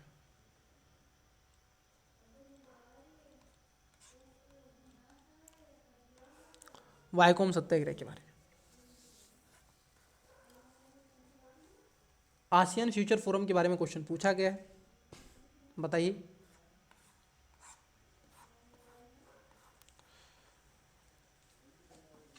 सीडीपी जो आपकी सुरक्षा है, गैप लिमिटेशन बहुत ही अच्छा टर्म है, ये ध्यान में रखना। कल को अगर यूपीएससी पूछ लेगा तो आप देखोगे, क्योंकि यूपीएससी ऐसे शब्द लाता है कि गैप लिमिटेशन क्या है, किससे संबंधित है, ये सीमा पर्यावरण पारिस्थितिकी से, ऐसे पूछ लेगा। भाई एग्जामिनर को बनाना है, आपको बाहर निकालना है, उसको आपको लेना नहीं है। यहाँ पर सिलेक्शन नहीं, यहाँ पर रिजेक्शन होता है, ध्यान रखना। यूपीएससी मात्र दुनिया भर का एक ऐसा एग्जाम है जहाँ पर सिलेक्शन नहीं, रिजेक्शन होता है। यहाँ पर रिजेक्ट किया जाता है स्टूडेंट्स को, सिलेक्शन नहीं किया जाता है। क्या आप तैयार हैं उसके लिए? तो लगे रहिए। चलिए नेक्स्ट क्वेश्चन लेते हैं, आपके साथ स्क्रीन पर दिख रहा है। निम्नलिखित में से कौन सा विकल्प ड्रिप प्राइसिंग शब्द का सटीक वर्णन करता है?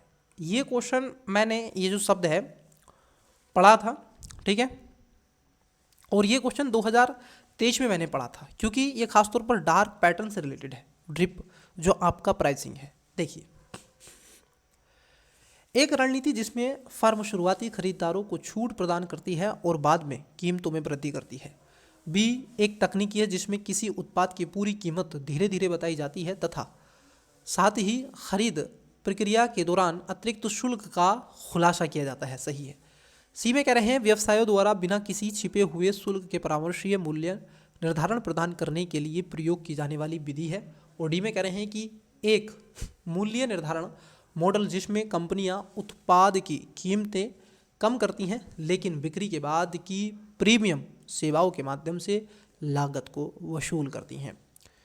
वीडियो को पोस्ट करके राइट आंसर देने का प्रयास करें। देखिए, जो यहाँ पर पूछा गया आपके ड्रिप जो आपकी प्राइसिंग है, ड्रिप प्राइसिंग का मतलब होता है कि एक तकनीकी जिसके माध्यम से किसी उत्पाद की पूरी कीमत को धीरे धीरे बताई जाती है, एकदम नहीं, धीरे धीरे धीरे धीरे। और ऐसी स्थिति में साथ ही खरीद प्रक्रिया के दौरान अतिरिक्त शुल्क का खुलासा भी किया जाता है कि आप पर कितना टैक्स लगाया जा रहा है, तो यहाँ पर जो अतिरिक्त शुल्क इतना देना पड़ेगा। तो 20 का राइट आंसर हो जाएगा। Next, direct air capture and storage, मतलब कि आप देखोगे DACS तकनीकी के संबंध में निम्नलिखित कथनों पर विचार कीजिए। अब यहाँ पर 3 स्टेटमेंट है। पहला, और ये पेयर वाला क्वेश्चन है, इन तीनों बताना है कितने सही हैं। केवल एक सही है इसमें, केवल 2 सही हैं इनमें, या तीनों सही हैं, या फिर कोई नहीं। पहला कह रहे हैं विश्व के सबसे बड़े DACS प्लांट मेमंथ ने हाल ही में आइसलैंड में संचालित, आप देखो, परिचालन आरंभ किया है। दूसरे में कह रहे हैं DAC+S तकनीकी उत्सर्जन के बिंदु पर प्रत्यक्ष रूप से औद्योगिक स्रोतों से कार्बन डाइऑक्साइड CO2 को संग्रहित कर दी है। तीसरे में कह रहे हैं DAC+S संग्रहित की गई कार्बन डाइऑक्साइड को स्थायी रूप से गहन भूवैज्ञानिक संरचनाओं में संग्रहित कर सकता है या विभिन्न अनुप्रयोगों के लिए इसका प्रयोग कर सकता है। बताइएगा कितने सही हैं। चलिए एक एक करके बात करते हैं। देखो, पहला स्टेटमेंट, विश्व में सबसे बड़े जो आपके DACS जो प्लांट है मेमंथ को आइसलैंड में परिचालन रूप से क्या किया गया है, इसका आरंभ कर दिया गया। ये बात सही है, एकदम सही है, ठीक है, क्योंकि इसमें स्विंस और कंपनी क्लाइस्म जो आपकी वर्कर्स की अपनी पूर्ववर्ती कंपनियों ओकर्स के बावजूद दूसरी वाणिज्यिक DACS+ को रखा गया है, ठीक है। तो CO2 को कैप्चर नहीं करता, ये ध्यान में रखना पहली बात तो, ठीक है। ये कह रहे हैं कि ये कार्बन डाइऑक्साइड को कैप्चर करता नहीं, ये किसको कैप्चर करता है ये ध्यान में रखो, क्योंकि इसके बजाय यह किसी भी स्थान पर वायुमंडल को सीधे CO2 को हटाता है, ठीक है। और यह इससे कार्बन कैप्चर के स्टोरेज मतलब कि CCS से अलग करता है, जो आमतौर पर कारखानों और बिजली संयंत्रों से उत्सर्जित बिंदुओं पर किया जाता है, ये ध्यान में रखना। और ये क्या कर रहे हैं, कार्बन डाइऑक्साइड को संग्रहित नहीं, उसको क्या करता है, विखंडित कर देता है, ठीक है। चलिए, तो दूसरा स्टेटमेंट यहाँ पर गलत है, पहला इसमें सही है। तीसरा स्टेटमेंट ऑब्वियसली आप देखोगे सही हो जाएगा। DAC+S संग्रहित की गई CO2 को स्थायी रूप से गहन भूवैज्ञानिक संरचनाओं में संग्रहित कर सकता है या विभिन्न अनुप्रयोगों के लिए इसका प्रयोग भी कर सकता है। तो कितने सही हैं आपके, पहला और यहाँ पर तीसरा सही है, तो इसमें 2 सही हो जाएंगे, मतलब कि B इसका राइट आंसर हो जाएगा। नेक्स्ट क्वेश्चन बताइएगा 72 number, world wild life crime report 2024, बहुत ही अच्छा क्वेश्चन है। UNODC के बारे में आपसे पूछा है। पहला स्टेटमेंट है कि संयुक्त राष्ट्र मादक पदार्थ एवं अपराध कार्यालय UNODC द्वारा इसको जारी किया गया है, ये बात एकदम सही है, क्योंकि संयुक्त राष्ट्र के जो कार्यालय, ठीक है, UNODC के द्वारा इसको प्रकाशित किया गया ताकि विश्व के वन्यजीवों के अपराध को रेखांकित किया जा सके, मादक ऐसे राष्ट्र पदार्थ आदि चीज़ों को, ठीक है। तो पहला सही है। अवैध वन्यजीव व्यापार के कारण गैंडों और देवदार क्रम से सबसे अधिक प्रभावित जंतु और पादप प्रजातियां थीं जो इसमें देखने को मिली, ये बात एकदम सही है, क्योंकि 2024 की रिपोर्ट के अनुसार तो वर्ष 2015 और 21 के दौरान में गैंडे सबसे अधिक प्रभावित जंतु थे, और जिसका मुख्य कारण था उनके बहुमूल्य सींग, क्योंकि उनका अवैध शिकार होता है और ऐसा माना जाता है उसकी औषधि के रूप में भी उसको प्रयोग में लाया जाता है। उसके बाद एक पादप की प्रजाति है प्लांट जिसमें देवदार सबसे अधिक प्रभावित हुआ है, और इसका मुख्य कारण है अवैध कटाई, लकड़ी की तस्करी, क्योंकि देवदार की जो लकड़ी है ये कहाँ पर मिलती है आपको, हिमालय के कुछ घाटी वाले रीजन में आपको मिल जाएंगी, तो ये भी आपका सही है। अगर हम तीसरे स्टेटमेंट की बात कर लें, ये कह रहे हैं आपसे रिपोर्ट में बताया गया है कि वर्ष 2020 से 2021 तक जंतु प्रजातियों की बारामदगी में उल्लेखनीय वृद्धि हुई। देखो हुआ क्या है कि रिपोर्ट में इस बात को भी रेखांकित किया गया, वर्ष 2015 से 2019 तक जंतु प्रजातियों की जो आपकी बरामदगी में वृद्धि हुई थी, लेकिन 20 और 21 के बीच में गिरावट देखी गई है, ठीक है। क्या देखी गई है, आपको गिरावट देखने के लिए मिलेगी। तो तीसरा स्टेटमेंट गलत है, पहला स्टेटमेंट एकदम और दूसरा एकदम स्टेटमेंट सही है, ठीक है। तो पूछा है कितने सही है, एलिमेंट बादल था कि कितने पेयर वाला क्वेश्चन था, तो यहाँ पर 2 सही हैं, 20 का करेक्ट आंसर हो जाएगा। नेक्स्ट चलिए देखते हैं क्वेश्चन क्या है। कौन सा विकल्प साइल नेलिंग शब्द, नए नए शब्द आपको मिलेंगे, साइल नेलिंग शब्द, मुझे अगर मैं आपको बता दूं पर्सनली, दृष्टि IAS के जितने भी टेस्ट होंगे ना आपके, इसमें हम 30 टेस्ट देखेंगे, जिसमें 20 जो टेस्ट होंगे आपके GS के होंगे, अब तक 11 टेस्ट कर चुके हैं, 9 टेस्ट बाकी हैं, और 10 टेस्ट आपके CSAT के होंगे, जिसमें कि 3 टेस्ट हम कर चुके हैं, 7 आपके बाकी हैं, ठीक है। अब देखो बच्चे क्या है, उसमें सबसे ज़्यादा हार्ड टेस्ट यही है,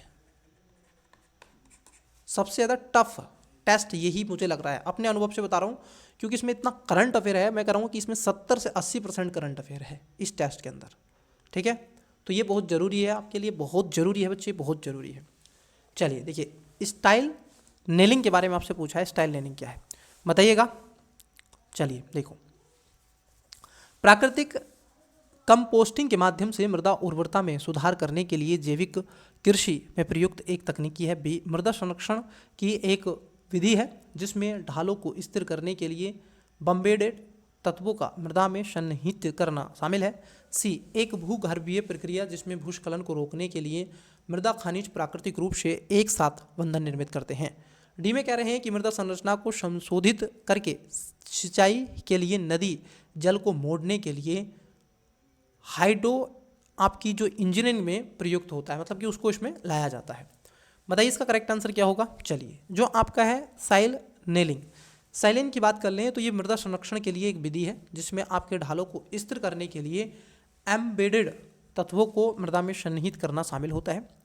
इससे मृदा अपरदन को रोका जाता है, ठीक है, और मृदा की उर्वरता बढ़ जाती है। तो इसीलिए जैसे कि स्टील बार या फिर रॉड लगाते हैं, ठीक है। तमिलनाडु और नीलगिरी के क्षेत्रों में ढलान में स्थिर करने के लिए ऐसे जो आपके साइल जो नेलिंग का उपयोग ज़्यादा तौर पर किया जाता है, जहाँ भूस्खलन, मृदा अपरदन, सड़क बुनियादी अवसंरचना के लिए भी मुख्य रूप से ये चुनौतियों का कारण।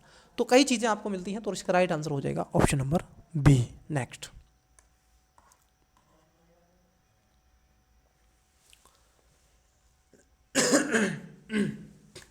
बताइएगा करेक्ट आंसर। देखिए क्वेश्चन है आपका 74, विश्व भर में इंटरनेट सिट डाउन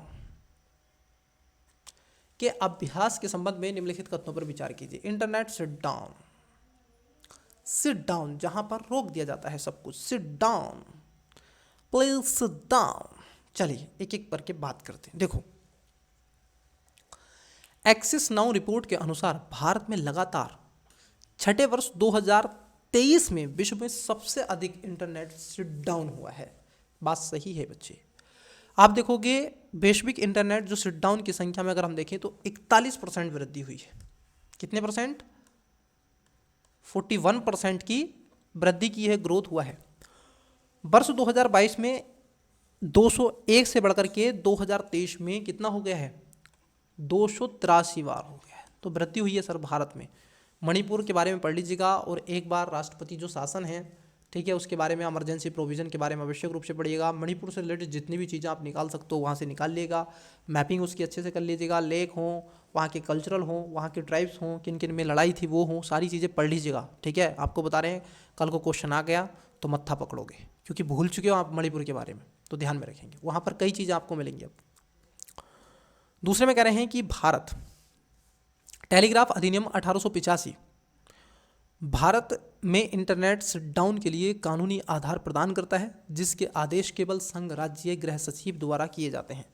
देखो यहाँ पर अगर हम देखें दूसरा स्टेटमेंट एकदम सही है, क्योंकि ये संघ राज्य रूप से गृह सचिव एकमात्र ऐसा प्राधिकारी होता है जो इंटरनेट शट डाउन के लिए आदेश जारी करता है। तो ध्यान में आपको रखना है, दूसरा स्टेटमेंट यहाँ पर सही है, ठीक है। तीसरे स्टेटमेंट की बात कर लें।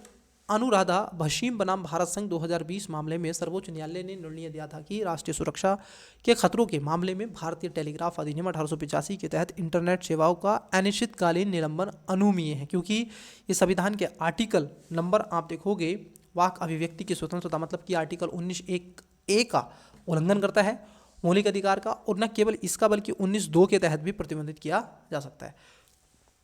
तो यहाँ पर तीसरा जो है स्टेटमेंट गलत है, ठीक है। यहाँ पर अनिश्चितकालीन नहीं है, वहाँ पर टाइम को क्या कर रखा है, मैनेज करने का प्रयास किया गया।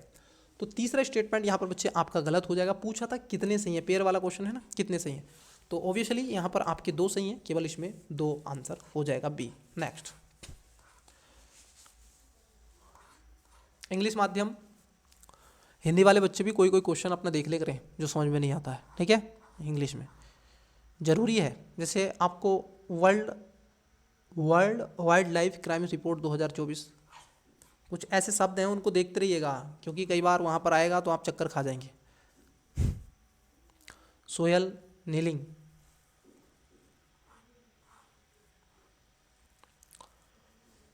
Internet sit down.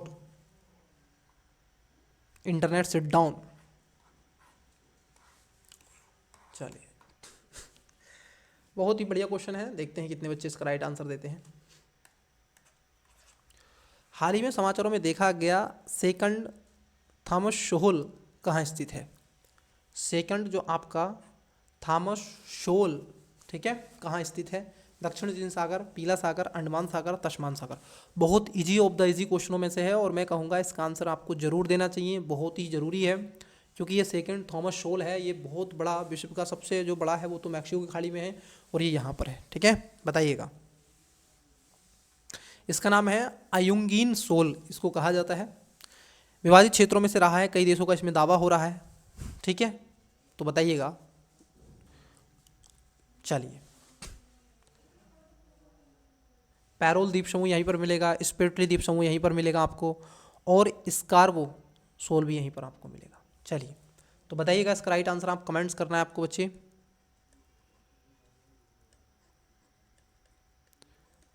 इसका आंसर आपको कमेंट्स में देना है। नेक्स्ट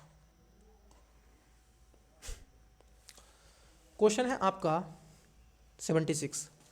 रिजर्व बैंक के अधिशेष अंतरण, मतलब कि वो क्या कर रहा है, रिजर्व बैंक ऑफ इंडिया अधिशेष जो अंतरण है, मतलब कि जितना उसके पास में प्रॉफिट है उसको क्या करेगा, वो भारत सरकार को खास तौर पर क्या करेगा, डिस्ट्रीब्यूट करेगा, उसको वितरण करेगा, ट्रांसफर करेगा, आप ऐसे कह सकते हैं। ठीक है, तो उसके बारे में ही आपसे क्वेश्चन पूछा जा रहा है, बताइएगा।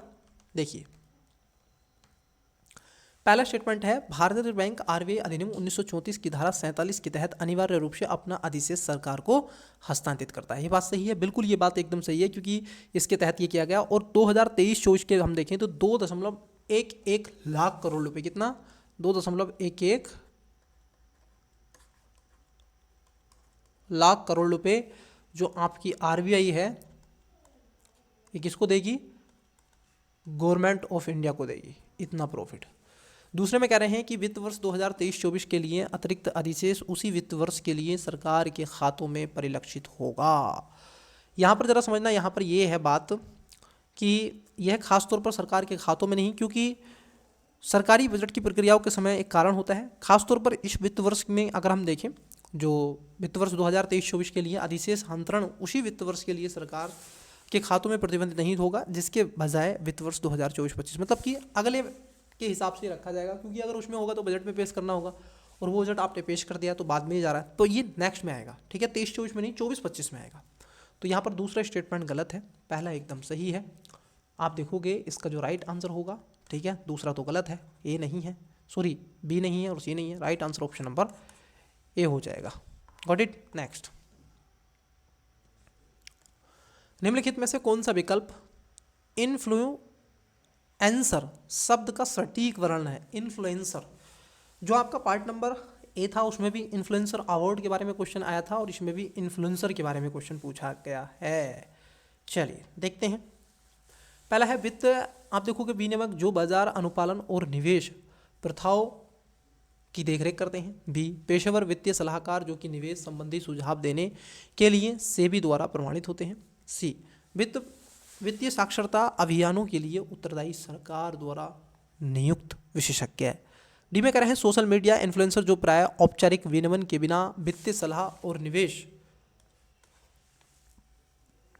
मार्गदर्शन प्रदान करते हैं, इन्हीं को कहा जाता है इन्फ्लुएंसर। जो आपको यूट्यूब पर, टेलीग्राम पर, ट्विटर पर, इंस्टा पर ये सब आपको देखते हैं, यहाँ पर सलाहकार देते हैं, औपचारिक विनियमन अनुमोदन के बिना काम करते रहते हैं, जिसके प्रति पक्षपात और भ्रामक एक तरीके से सलाह की चिंताएं वहाँ पर लगातार बढ़ती चली जा रही हैं। अभी आपने देखा होगा इलाहाबादी जो है वो लड़का, ठीक है कि नहीं, तो देख रहे हो किस तरीके से हुआ। तो इसका जो करेक्ट आंसर होगा बच्चे, इसका राइट आंसर होगा ऑप्शन नंबर डी, क्योंकि सोशल मीडिया पर इन्फ्लुएंसर जो कि प्राय औपचारिक रूप से विनियमन के बिना वित्तीय सलाह और निवेश के मार्गदर्शन प्रदान करते हैं कि आप इसमें सलाह कर दो, या आप इसमें निवेश कर सकते हैं, स्टॉक मार्केट में कर दें, इसमें कर दें, उसमें कर दें। क्योंकि भारतीय प्रतिभूति जो विनियम बोर्ड सेबी है, उसने क्या किया है, विनियम संस्थाओं को अपंजीकृत इन्फ्लुएंसरों के साथ में जुड़ने से प्रतिबंधित कर दिया है। मतलब कि जो ऐसी फाइनेंस इंस्टीट्यूशन हैं आप उनके साथ में मत जुड़ो, आप उनके साथ में जुड़ो जो लिस्टेड है, ठीक है, जिसका उद्देश्य संभावित वित्त से संबंधित गलत सूचना और हितों को असंगतता को रोकना है। तो ध्यान में रखना है, इन्फ्लुएंसर फाइनेंसर इन्फ्लुएंसर अर्थात कि वित्त प्रभावक जो होते हैं सोशल मीडिया के तहत, यूट्यूब हुआ, टेलीग्राम, ट्विटर, इंस्टाग्राम आदि पर। ठीक है, चलिए नेक्स्ट क्वेश्चन की तरफ बढ़ते हैं। भूमिगत कोयला गैसीकरण मतलब कि यूसीजी। पहला स्टेटमेंट है यूसीजी एक XC2 वाह स्थानों प्रक्रिया है जिसमें कोयले का निष्कर्षण किया जाता है और फिर उच्च तापीय वाष्प और ऑक्सीजन का प्रयोग करके सतह में गैसीकृत किया जाता है। दूसरे स्टेटमेंट में कह रहे हैं आपसे कि यूसीजी के माध्यम से उत्पादित संश्लेषण गैस मतलब कि सिन गैस का उपयोग विद्युत उत्पादन, रासायनिक फीड स्टॉक और हाइड्रोजन उत्पादन के लिए किया जा सकता है। देखो बच्चे, यहाँ पर पहला जो स्टेटमेंट है ये गलत है, क्योंकि भूमिगत कोयला गैसीकरण का मतलब ये नहीं है कि वह स्थानों पर, उसमें उसी स्वयं स्थानों की बात होती है। कोयला मंत्रालय ने हाल ही में झारखंड में भूमिगत कोयला गैसीकरण के लिए भारत की पहली पायलट परियोजना को शुरू कर दिया है। आपको बता दें, यहाँ पर एक बाह्य स्थानों की प्रक्रिया नहीं है, बल्कि ये एक स्वयं स्थानिक तकनीकी के रूप में जाना जाता है, जिसमें कोयले की भौगोलिक रूप से निष्कासित किए बिना भूमिगत रूप से गैसीकरण किया जाता है। इसमें उच्च तापीय वाष्प और ऑक्सीजन को दहन शुरू करने के लिए कोयला सीम में इंजेक्ट किया जाता है, जिसमें कोयला सीम के भीतर सीधे सिंथेटिक गैस का उत्पादन होता है। तो यहाँ पर आप देखोगे पहला स्टेटमेंट गलत है, दूसरा स्टेटमेंट एकदम सही है, लेकिन समझने वाली बात यहाँ पर सिन गैस है। ये क्या होती है सिन गैस? देखो इसमें कई गैसों का ये समूह होता है। आई होप कि आपको सिन गैस के बारे में पता होगा, नहीं तो चलिए मैं लिख देता हूँ, नोट डाउन कर लीजिएगा। इसके अंदर जो आप देखो सिंथेटिक्स गैस, जिसको सिन गैस के रूप में जाना जाता है, ये कई गैसों का मिश्रण होता है, जिसमें आप देखोगे मीथेन है CH4, उसके साथ साथ कार्बन डाइऑक्साइड CO2, उसके साथ साथ आप देखोगे H2 हाइड्रोजन व कार्बन मोनोऑक्साइड CO, इन सभी गैसों का मिश्रण है। तो कैसे याद करोगे? एक आप तो देखो C से याद है, CO2, ठीक है, और CH4 और CH2, ठीक है, hydrogen, carbon monoxide, carbon dioxide और मीथेन, ये गैसें क्या हैं? सिन गैस हैं। कभी आपसे पूछ ले कि निम्नलिखित में से कौन सा सिन गैस है, ठीक है, तो आपको पता होना चाहिए। तो यहाँ पर दूसरा स्टेटमेंट सही है, पहला स्टेटमेंट गलत हो जाएगा। अच्छा, तीसरा स्टेटमेंट और है। अब देखो आंसर तो आपको मिल गया, पहला स्टेटमेंट क्योंकि गलत है तो आप क्या कहोगे? सर पहला स्टेटमेंट तो आपका गलत है। जब पहला स्टेटमेंट गलत है तो आंसर तो आपको मिल गया। 1 सेकेंड, यहाँ पर आंसर ए नहीं होगा, आंसर सी नहीं होगा, आंसर डी नहीं होगा। क्यों? क्योंकि एक है यहाँ पे और एक गलत है। तीसरे में कह रहे हैं UCG तकनीकी कोयला खनन और परिवहन की आवश्यकता को समाप्त करती है, जिससे एक पारंपरिक कोयला निष्कर्षण विधियों की तुलना में अधिक लागत प्रभावी हो जाती है। बिल्कुल ये बात सही है, क्योंकि इससे लागत तो ठीक ठाक मात्रा में देखने के लिए आपको मिलती है। Right answer option number B हो जाएगा, 2 और 3। नेक्स्ट, निम्नलिखित में से कौन सा डार्क मैटर? कई बार आपने शब्द सुना होगा डार्क मैटर। मैंने एक क्लासेस जब ये पूछा गया था, ये रिपीट क्वेश्चन हुआ है टेस्ट का ही, ठीक है, आई थिंक विजन की में, दृष्टि आई इसकी में मैंने डार्क मैटर पर आपसे करवाया था, जब साइंस एंड टेक्नोलॉजी से रिलेटेड आपका टेस्ट नंबर आई थिंक तीसरा था या फिर दूसरा था, मैं कंफर्म नहीं हो रहा हूँ। हाँ, दूसरा हिस्ट्री का था, तीसरा था, तीसरा चौथा टेस्ट था, तो उसमें वो साइंस एंड टेक को प्योर पूर्ण रूप से टेस्ट था।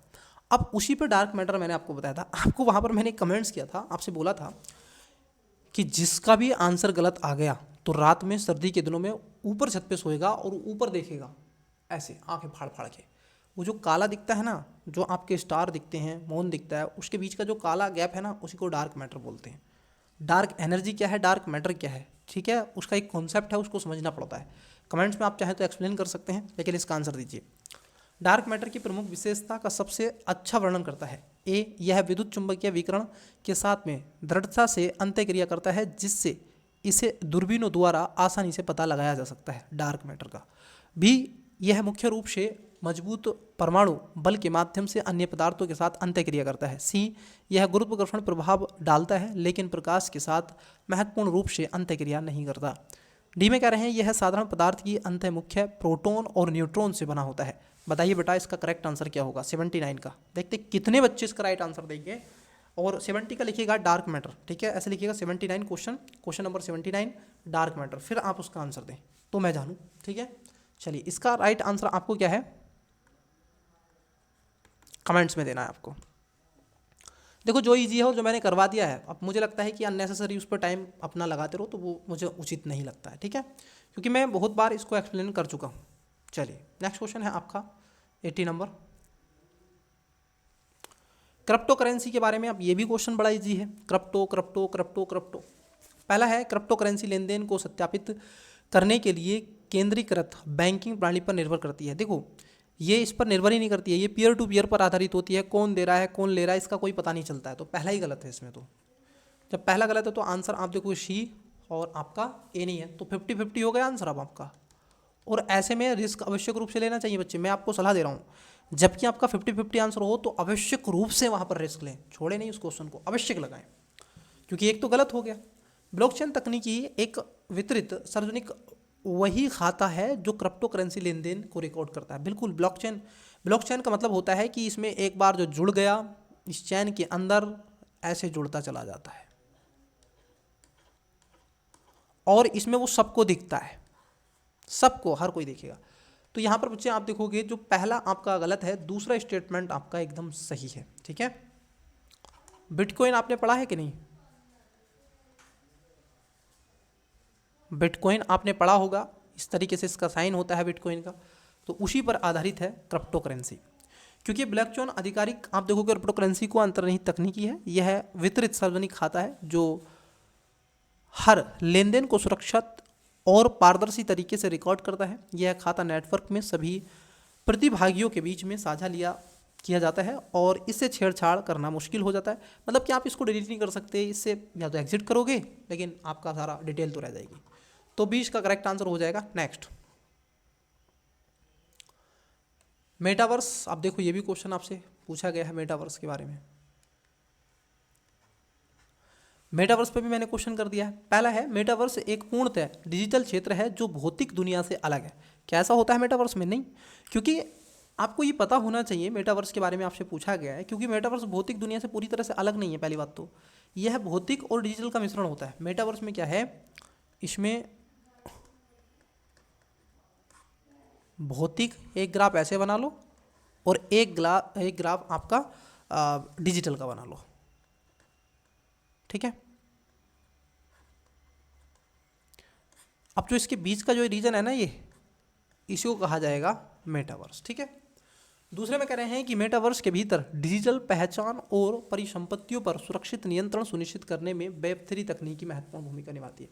पहला स्टेटमेंट एकदम गलत है, क्योंकि मेटावर्स को कह रहे हैं पूर्णतः, मतलब कि ये हो गया, ये सत्य है 100%, ऐसा नहीं है। ये भौतिक और डिजिटल दोनों पर काम करता है। जुड़वा दुनिया को स्थानों पर डिजिटल तकनीकी प्रतिनिधित्व को आगे बढ़ाता है और वेब3 का इसमें प्रयोग किया जाता है। ये बात एकदम सत्य है, ठीक है। सुरक्षा और नियंत्रण के लिए आवश्यकता है और उपयोगकर्ताओं को अपनी डिजिटल पहचान और संपत्ति को सुरक्षित करने से ये प्रभावित जो आप देखोगे करने की अनुमति देता है, ठीक है। उसको प्रबंधित करता है, सॉरी प्रभावित नहीं, प्रबंधित करता है। तो दूसरा स्टेटमेंट सही है, पहला स्टेटमेंट गलत है, तो राइट आंसर हो जाएगा option number B. Next,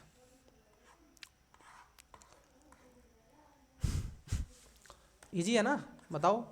second Thomas saw, बताओ बेटा। पहला तो मैक्सिको में, सेकंड आपको बताना है। समुद्र के अंदर सबसे गहरी जो खाई है, गहराई वाला क्षेत्र है। आरबी सरप्लस जो ट्रांसफर होता है उसके बारे में क्वेश्चन पूछा। आरबी एक्ट 1934 का सेक्शन नंबर 7 के तहत, सॉरी 47 के तहत दिया जाता है। इन्फ्लुएंसर, सोशल मीडिया वाले जो होते हैं उनको इन्फ्लुएंसर कहते हैं। ये तो इजी था, इसमें कोई ऐसा नहीं था, ये सही था। अंडरग्राउंड जो आपका कोल गैसिफिकेशन है, यूसीजी, बहुत ही बढ़िया था ये बोलता है एक्सीटू नहीं, इन सीटू में होता है। कहाँ पर होता है? इन सीटू में होता है।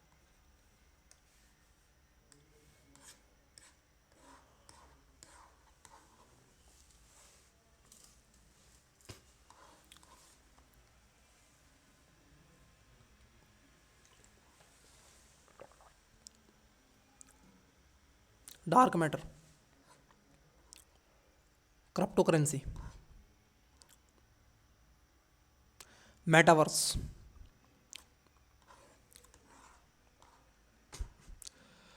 माया की चर्चा अक्सर किस संदर्भ में की जाती है?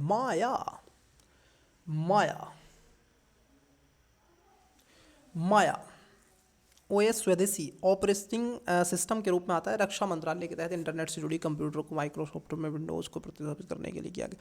चलिए आइए देखते हैं, माया की चर्चा अक्सर किस संदर्भ में की जाती है? ई गवर्नेंस के लिए विकसित एक स्वदेशी कृत्रिम बुद्धिमत्ता, बी सुरक्षित संचार के लिए ब्लॉकचेन आधारित प्रणाली, सी सरकारी वित्तीय लेन देन की सुरक्षा के लिए साइबर सुरक्षा, और डी में कह रहे हैं रक्षा सुरक्षा के लिए ओपन सोर्स ऑपरेटिंग सिस्टम माया। तो माया की जो चर्चा की जाती है बच्चे, आप देखोगे इसका करेक्ट आंसर हो जाएगा डी। ये रक्षा सुरक्षा के लिए ऑपरेशन जो आपका ओपन सोर्स ऑपरेटिंग सिस्टम होता है उस पर काम करता है, ये ध्यान में आपको रखना है माया, ठीक है। बस इसको ऐसे ध्यान रख लो, माया पलट देंगे तेरी काया रक्षा सुरक्षा के सेक्टर में। चलिए अगला क्वेश्चन है, नेक्स्ट आपका है कार्बन रेखा। पढ़ी होगी कार्बन रेखा के बारे में, आप सभी जानते हैं। देखो कार्बन रेखा को मैं बता देता हूँ, आंसर आपको बताना है। रेखा के बारे में समझा देता हूँ। ये पृथ्वी है, ठीक है। ये क्या है? आपकी अर्थ है, ये अर्थ है। यहाँ से पूर्णतः रूप से जब आप, ये कितना है 100 किलोमीटर, ठीक है। इस क्षेत्र में आप चले जाओगे ना, इस क्षेत्र में 100 किलोमीटर ऊंचे, इसके ऊपर आ जाती है कार्बन रेखा। यहीं पर कौन सी है? कार्बन रेखा है,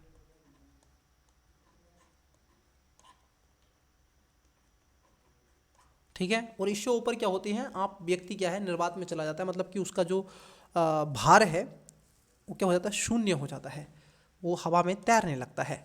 उसी के ऊपर आपसे पूछा है। अब बताइए बेटा, मैंने पूरा समझा दिया है, इसका क्या मकसद है, की बता दिया मैंने आपको, की टर्मोलॉजी इसका। कथन एक है, कार्बन रेखा को पृथ्वी के वायुमंडल और अंतरिक्ष के बीच आधिकारिक सीमा के रूप में सार्वभौमिक रूप से स्वीकार किया जाता है। क्या ऐसा है? कार्बन रेखा को इस तरीके से स्वीकार किया जाता है, वायुमंडल और बाहरी अंतरिक्ष के बीच में विभाजन को चिन्हित करती है। बताओ, क्या सभी इसको स्वीकार करते हैं? ये भी बताओ। दूसरा है, यह एक कानूनी संदर्भ के रूप में कार्य करता है जो राष्ट्रीय हवाई क्षेत्र को बाह्य अंतरिक्ष से अलग करता है, जिससे अंतर्राष्ट्रीय जल के समान ही शासित किया जाता है। बताइएगा, वीडियो को पॉज करके इसका राइट आंसर दें, ठीक है, कमेंट्स में। आज तक मैंने आपसे ऐसा क्वेश्चन नहीं पूछा, लेकिन आज पूछ रहे हैं क्योंकि मैंने आपको बता दिया है। हिंट्स दे देते हैं। सार्वभौमिक मतलब कि सभी सभी, सार्वभौमिक सभी, ये इसके ऑप्शंस हैं, बता दो। नेक्स्ट, दुनिया के सबसे शक्तिशाली MRI स्कैनर, मतलब कि इसेल्ट के संदर्भ में निम्नलिखित कथनों पर विचार कीजिए। इसेल्ट के बारे में पूछा है। यह विश्व का पहला MRI स्कैनर है जिसका चुंबकीय क्षेत्र 10 टेस्ला से अधिक है। नंबर 2, पारंपरिक MRI स्कैनर के विपरीत यह उच्च परिशुद्धता प्राप्त करने के लिए उन्नत सुपर कंडक्टिंग चुंबकों का उपयोग करता है। उपयुक्त में से कौन सा या से कथन सही है या फिर है? केवल एक, बी केवल 2, सी एक और दो दोनों, डी ना तो एक नहीं दो। वीडियो को पॉज करके राइट आंसर दें, ठीक है। MRI स्कैनर इसेल्ट के बारे में पूछा है। चलिए देखिए, इसमें पहला स्टेटमेंट है कि विश्व का ये सबसे चुंबकीय सबसे अधिक 10 टेस्ला वाला एक आता है, ठीक है, जो कि 11.7 टेस्ला पर काम करता है। यह अब तक का सबसे शक्तिशाली MRI स्कैनर के रूप में जाना जाता है। तो ध्यान में आपको रखना है। तो पहला सही है। दूसरा भी सही है कि MRI स्कैनर के विपरीत में यह उच्च परिशुद्धता प्राप्त करने के लिए उन्नत सुपर कंडक्टिंग चुंबकों का उपयोग करता है, ठीक है। चलिए, तो ये ध्यान में रखना है क्योंकि MRI के स्कैनर में अपने उच्च चुंबकीय क्षेत्र के उत्पन्न करने के लिए सुपर कंडक्टर को मैग्नेट का उपयोग करता है, जिससे पारंपरिक जो MRI मशीनों की तुलना में 10 गुना अधिक सटीकता प्राप्त करता है। MRI जैसे बॉडी का होता है, ठीक है, उसी के बारे में पूछ रहा है। तो यहाँ पर दोनों बातें सही हैं बच्चे, सी इसका करेक्ट आंसर हो जाएगा। एक और दो दोनों। नेक्स्ट,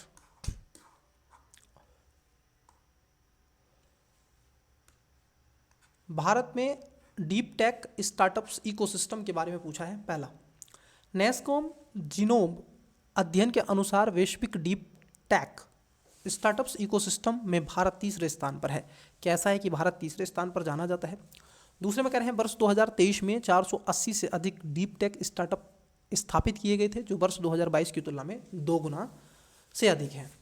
3 में कह रहे हैं 100 से अधिक डीप टेक जो फर्मों ने नए क्षेत्रों में बौद्धिक संपदा या नवीन समाधान विकसित किए हैं। उपयुक्त में से कौन सा ये से सही है या फिर है? केवल एक और दो, बी 2 और 3, सी 1 2 और 3, डी 1 और 3। वीडियो को पोस्ट करके राइट आंसर दें। डीप टेक स्टार्टअप जो आपका स्टार्टअप इकोसिस्टम है। देखो, पहला स्टेटमेंट है कि ये कह रहे हैं कि नेक्सोम, देखो नेस्कॉम जीनोम अध्ययन के अनुसार वैश्विक डीप टेक की बात कर लें तो भारत को कह रहे हैं कि ये तीसरे स्थान पर है। नहीं, भारत तीसरे स्थान पर नहीं बच्चे। स्टार्टअप के मामले में भारत आपका 6वें नंबर पर है, इसका 6th नंबर है, ठीक है। तो पहला गलत है। अब जैसे ही आपका पहला गलत है, आंसर आपको मिल गया, तो आप देखोगे ए आंसर नहीं होगा क्योंकि यहाँ पर 1 है, 2 नहीं होगा, मतलब कि सी आंसर नहीं होगा, वहाँ पर भी 1 है, और डी नहीं होगा, वहाँ पर तीनों की बात हो रही है।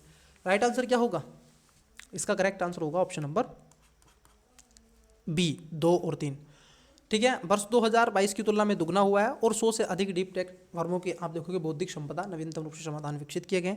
ये बात सही है, ठीक है, ध्यान में आपको रखना है। रिपोर्ट में इस बात को भी दर्शाया गया है कि 2023 में स्थापित लगभग 74% डीप टेक स्टार्टअप AI पर आधारित ध्यान केंद्रित करेंगे और जो 2024 से 2022 की अवधि में 62% की उल्लेखनीय वृद्धि भी हुई है, ठीक है। चलिए नेक्स्ट, बेहतरीन क्वेश्चनों में से एक क्वेश्चन है बच्चे ये, अकॉर्डिंग टू मी। आइए देखते हैं, और बड़ा क्वेश्चन है, मैं कहूँगा ये बड़ा विशाल का क्वेश्चन है। आइए, जब विशाल का है तो इसको सही से समझ लेते हैं, मतलब कि जूम करके आपको दिखे। बाकी क्वेश्चन तो सही से समझते हैं। पुनः संयोजन प्रोटीन के बड़े पैमाने पर उत्पादन के लिए विकसित नवीन विधि के संबंध में निम्नलिखित कथनों पर विचार कीजिए। जो पुनः जो संयोजन प्रोटीन होती है उसके बारे में आपसे पूछ रहे हैं।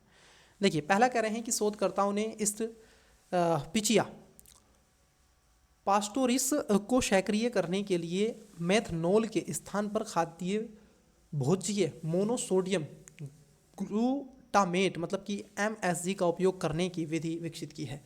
तो ये बात एकदम सही है, ठीक है, तो पहला एकदम सही हो जाएगा। दूसरा, मेथनॉल जिसका पारंपरिक रूप से पुनः संयोजक प्रोटीन के उत्पादन के उपयोग के लिए किया जाता है, अत्यधिक ज्वलनशील और खतरनाक है, जिसके लिए कठोर सुरक्षा और सावधानियों की आवश्यकता होती है।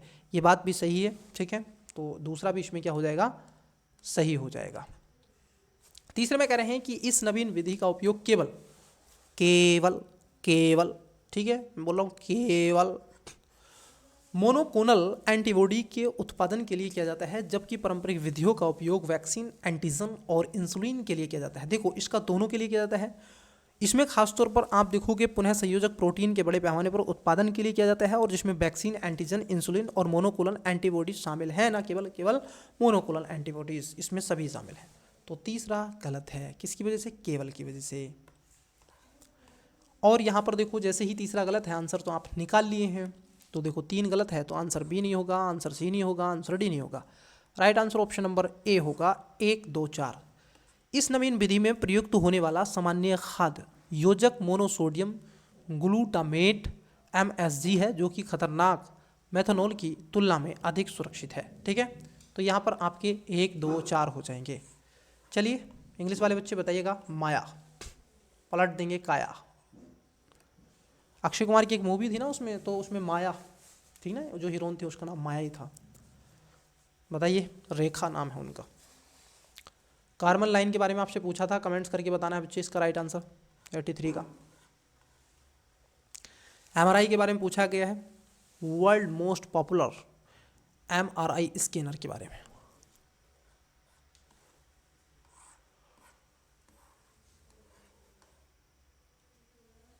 Deep startup ecosystem in India, 3 statement है, ये ऑप्शन है।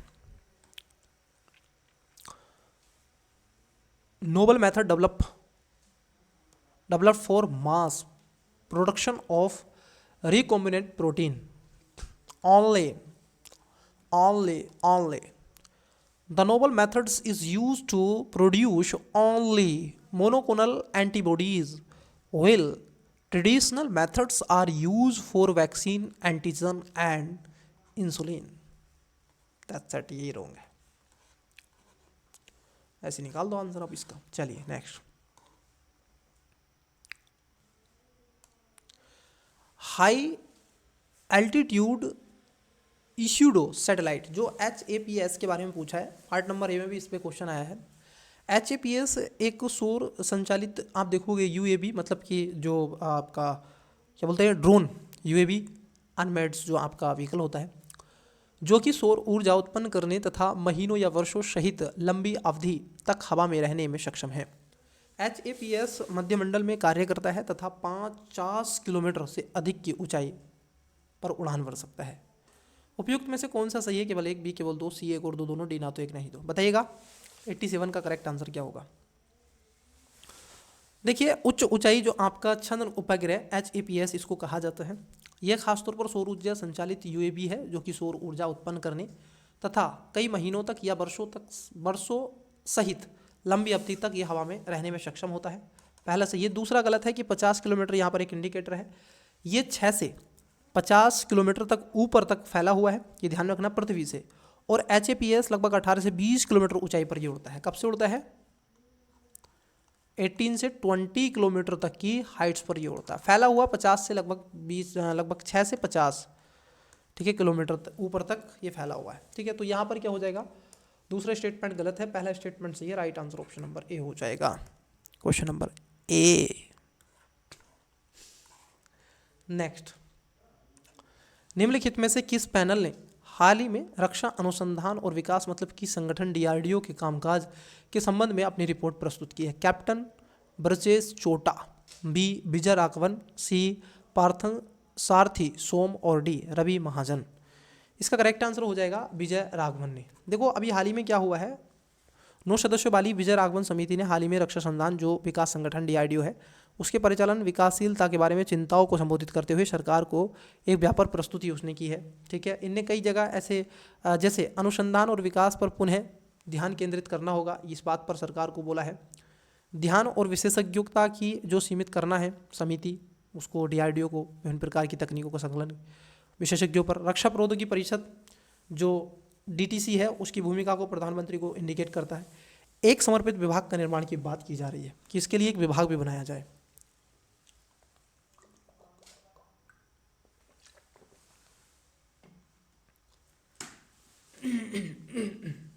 नेक्स्ट, हाल ही में शुरू की गई प्रगति 2024 पहल के संबंध में कथनों पर विचार कीजिए। प्रगति पहल है, पहला, केंद्रीय आयुर्वेदिक विज्ञान अनुसंधान परिषद मतलब कि CCRAS ने यह पहल शुरू की है। नंबर 2, इसका उद्देश्य अनुसंधान के अवसरों का पता लगाना तथा केंद्रीय आयुर्वेदिक विज्ञान अनुसंधान परिषद CCRAS और आयुर्वेदिक औषधि उद्योग के बीच सहयोग को बढ़ावा देना है। उपयुक्त में से कौन सा कथन सही है? केवल एक, बी केवल दो, सी एक और दो दोनों, डी ना तो एक नहीं दो। बताइएगा इसका करेक्ट आंसर क्या हो जाएगा। चलिए देखो, अगर हम देखें आयुर्वेदिक विज्ञान जो विज्ञान आपका अनुसंधान परिषद है CCRAS ने क्या हुआ है, प्रगति को स्टार्ट किया है, ये बात सही है, ठीक है, 2024 कि उसमें आयुर्विज्ञान तकनीकी नवाचार और फार्मा अनुसंधान की शुरुआत की है, जो कि सहयोग के माध्यम से आयुर्वेद के अनुसंधान नवाचार को आगे बढ़ाने के उद्देश्य से एक अग्रणी पहल है। ये आपको ध्यान में रखना है, ठीक है। इसके अंदर आयुष मंत्रालय जिसमें आयुर्वेद, योग, प्राकृतिक चिकित्सा, यूनानी, सिद्ध और होम्योपैथिक को रखा गया है, ठीक है। आयुष, ये भी बात सही है, इसको बढ़ावा देगा, तो सी इसका राइट आंसर हो जाएगा, राइट। नेक्स्ट, नीति आयोग द्वारा हाल ही में लॉन्च की गई ग्रो रिपोर्ट, ग्रो और पोर्टल के संबंध में कथनों पर विचार करें। ग्रो, नीति आयोग ने, पहला, इसने भारत के प्रत्येक जिले में कृषि वानिकी प्रथाओं की उपयुक्तता का आकलन करने के लिए रिमोट सेंसिंग और GIS तकनीक का उपयोग किया है। बेहतरीन क्वेश्चन है बच्चे, बहुत बेहतरीन क्वेश्चन है।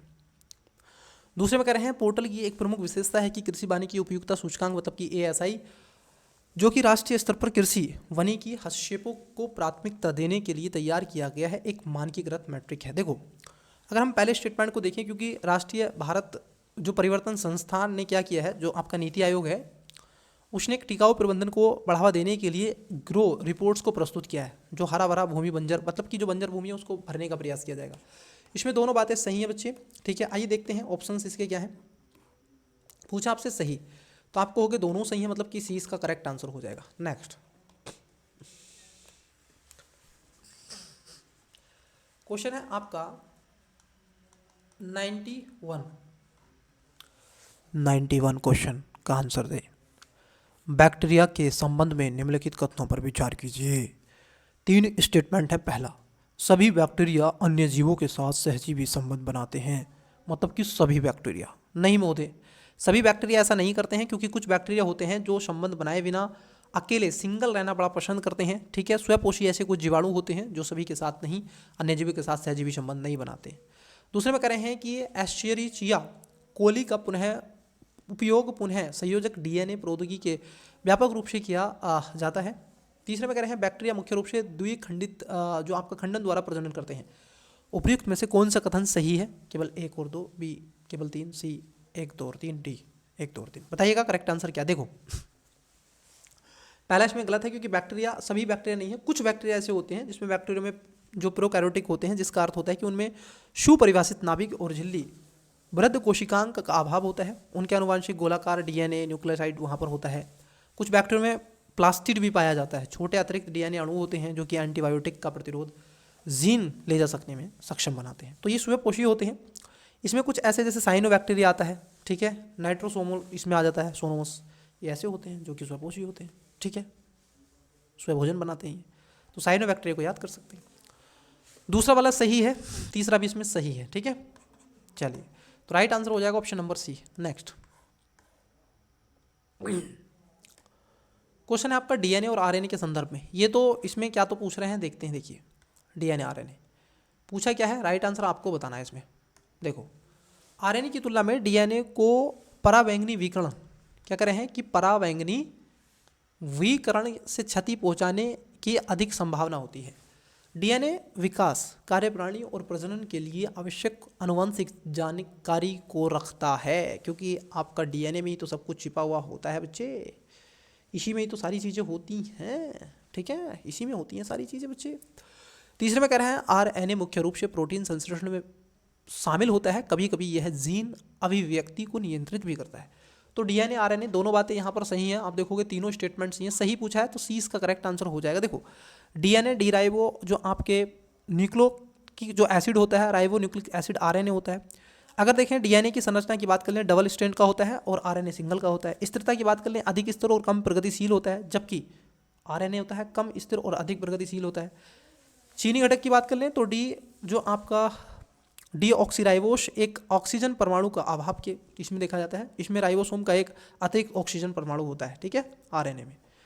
नाइट्रोजन के इसके बेस की बात कर लें तो ATCG से होते हैं, जिसमें थायमिन मौजूद होता है, जबकि UGCA मतलब कि यूरेल थायमिन की जगह यहाँ पर ले लेता है एडनिन, ग्वाथीन, टाइसोसिन, काइटोसिन, ठीक है, थायमिन। यूवी संवेदनशील की बात कर ले तो क्षति को अधिक संवेदनशील बनाता है आरएनए में यूवी क्षति को कम प्रसारण। आरएनए समारोह की बात कर ले तो ये आनुवांशिक जानकारी को संग्रहित करता है।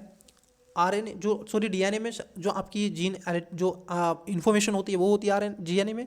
आरएनए में प्रोटीन संश्लेषण और जीन विनिमय का माध्यम होता है।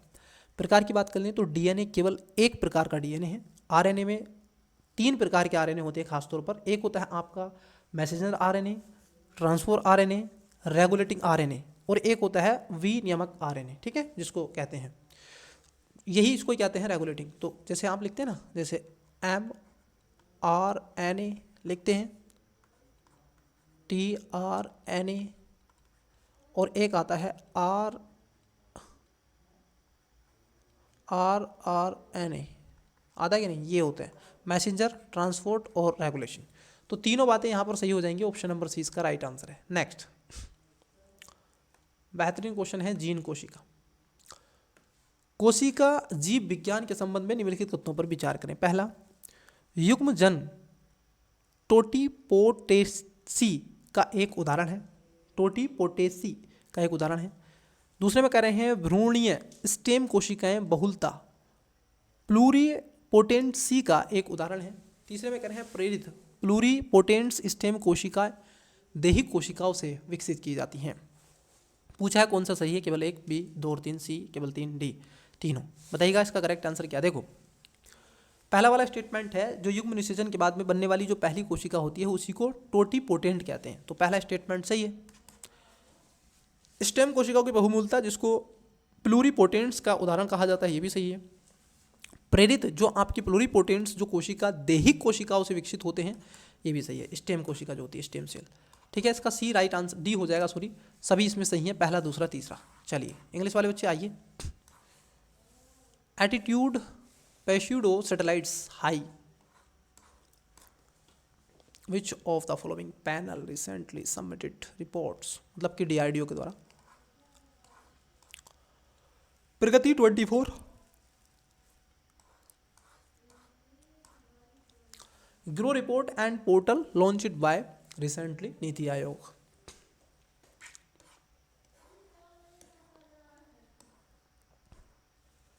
नेक्स्ट बैक्टीरिया, इसके बारे में जो क्वेश्चन पूछा गया, RNA DRNA का, ठीक है, बेसिकली जो डिफरेंस है। Cell biology, consider the following statement with reference to cell biology. Zygotes is a example of totipotency, ठीक है। नेक्स्ट क्वेश्चन की तरफ बढ़ते हैं। 2022 में UPSC ने इस पर क्वेश्चन पूछा है, बिल्कुल साधारण सा क्वेश्चन 2022 में। ये कह रहे हैं बी कोशिकाओं और टी कोशिकाओं। बी कोशिका क्या, देखो टी कोशिकाएं क्या करती हैं, मैसेज करती हैं। जैसे देखो मान लीजिए कोई वायरस का अटैक हो रहा है आपकी बॉडी पे, ठीक है, तो 2 कोशिकाएं, क्या टी कोशिका क्या बी कोशिका। टी कोशिका क्या करती है, बी कोशिका को मैसेज देती है, और बी कोशिका क्या करती है, एक्टिव हो जाती है, वो एंटीबॉडीज बनाती है, ठीक है, आपकी बॉडी में, ताकि बाहर से कोई भी ऐसे वायरस का एंटीजन का अगर आक्रमण हो रहा है तो होस्ट सेल बना सके, ताकि उस होस्ट सेल को, ठीक है, एंटीबॉडीज बना करके उसको मार सके, उसका प्रभाव को कम कर सके। तो बी कोशिका और टी कोशिकाओं के बीच में संबंध के बारे में पूछा है। आइए एक एक करके बात करते। देखो ये कह रहे हैं बी कोशिकाएं एंटीबॉडीज़ के उत्पादन के लिए जिम्मेदार होती हैं, जो विदेशी एंटीजन की पहचान करने और उन्हें निष्क्रिय करने में मदद करती हैं। क्या है बताइएगा। बेहतरीन क्वेश्चन है कि नहीं, बिल्कुल सही बात है, जो मैंने आपको बताया। दूसरे में कह रहे हैं टी कोशिकाएं एंटीबॉडी का उत्पादन नहीं करती, लेकिन संक्रमित कोशिकाओं को सीधे नष्ट करने और उसकी प्रतिरक्षा प्रतिक्रिया को नियमित करने में मदद करती हैं। बात एकदम सही है, क्योंकि वो मैसेज करके बता देती हैं कि ऐसा होने वाला है महोदय। तीसरे में कह रहे हैं आपसे, तीसरे स्टेटमेंट में, कि बी कोशिकाएं और टी कोशिकाएं दोनों ही प्रतिरक्षा प्रणाली में अपना कार्य करने से पहले अस्थि मज्जा में परिपक्व होती हैं। ये ध्यान में रखना, ये जो टी कोशिका अस्थि मज्जा में शुरू होती है, जिसमें थाइमस के परिपक्व होती है, अंततः लसिका द्वारा ऊतक के रक्त प्रवाह में स्थानांतरित होती है। ठीक है, ध्यान में रखना, जो टी कोशिका है, बी कोशिका नहीं होती है। तो दोनों नहीं होती हैं किसमें, अस्थि मज्जा में, केवल एक होती है, कौन सी, टी सेल। ठीक है, तो आप देखोगे इसमें पहला दूसरा सही है, तीसरा इसमें गलत है। तो इसमें तीसरा गलत है, तो right answer option number A हो जाएगा। चलिए नेक्स्ट क्वेश्चन बताइएगा, देखिएगा क्वेश्चन आपको दिख रहा है 95।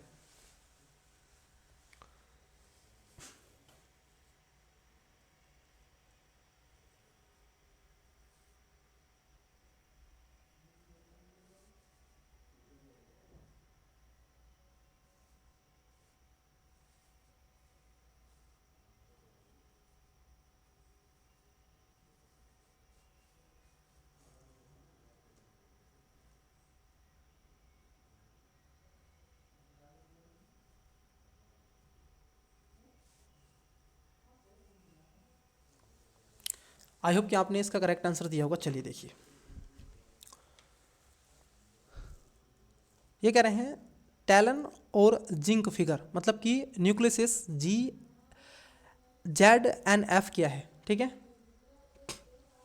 अब देखो ये पहले में कह रहे हैं कि, ठीक है, ये पहले में कह रहे हैं आपसे फसलों पशुओं के साथ साथ कई अन्य मॉडल और गैस आप देखोगे जो मंडल के जीवों में जीनोम संपादन के लिए उपयोग किया जाता है। ठीक है, इसी का उपयोग आता है, ये ऐसे उपकरण में होते हैं। तो इसका right answer option number A हो जाएगा। ये बायोसेंसर नहीं होता है और ना ही जीन रोधी कीटों के प्रतिरोध बनाते हैं, ना ही ये शोधी फसलों में संश्लेषित कार्य करते हैं। क्योंकि जिंक जो आपका फिगर न्यूक्लियस होता है, इसका फसलों और पशुधन के साथ साथ कई अन्य मॉडल और गैर मॉडल जीवों में जीनोम संपादन के लिए उपयोग में लाया जाता है। नेक्स्ट,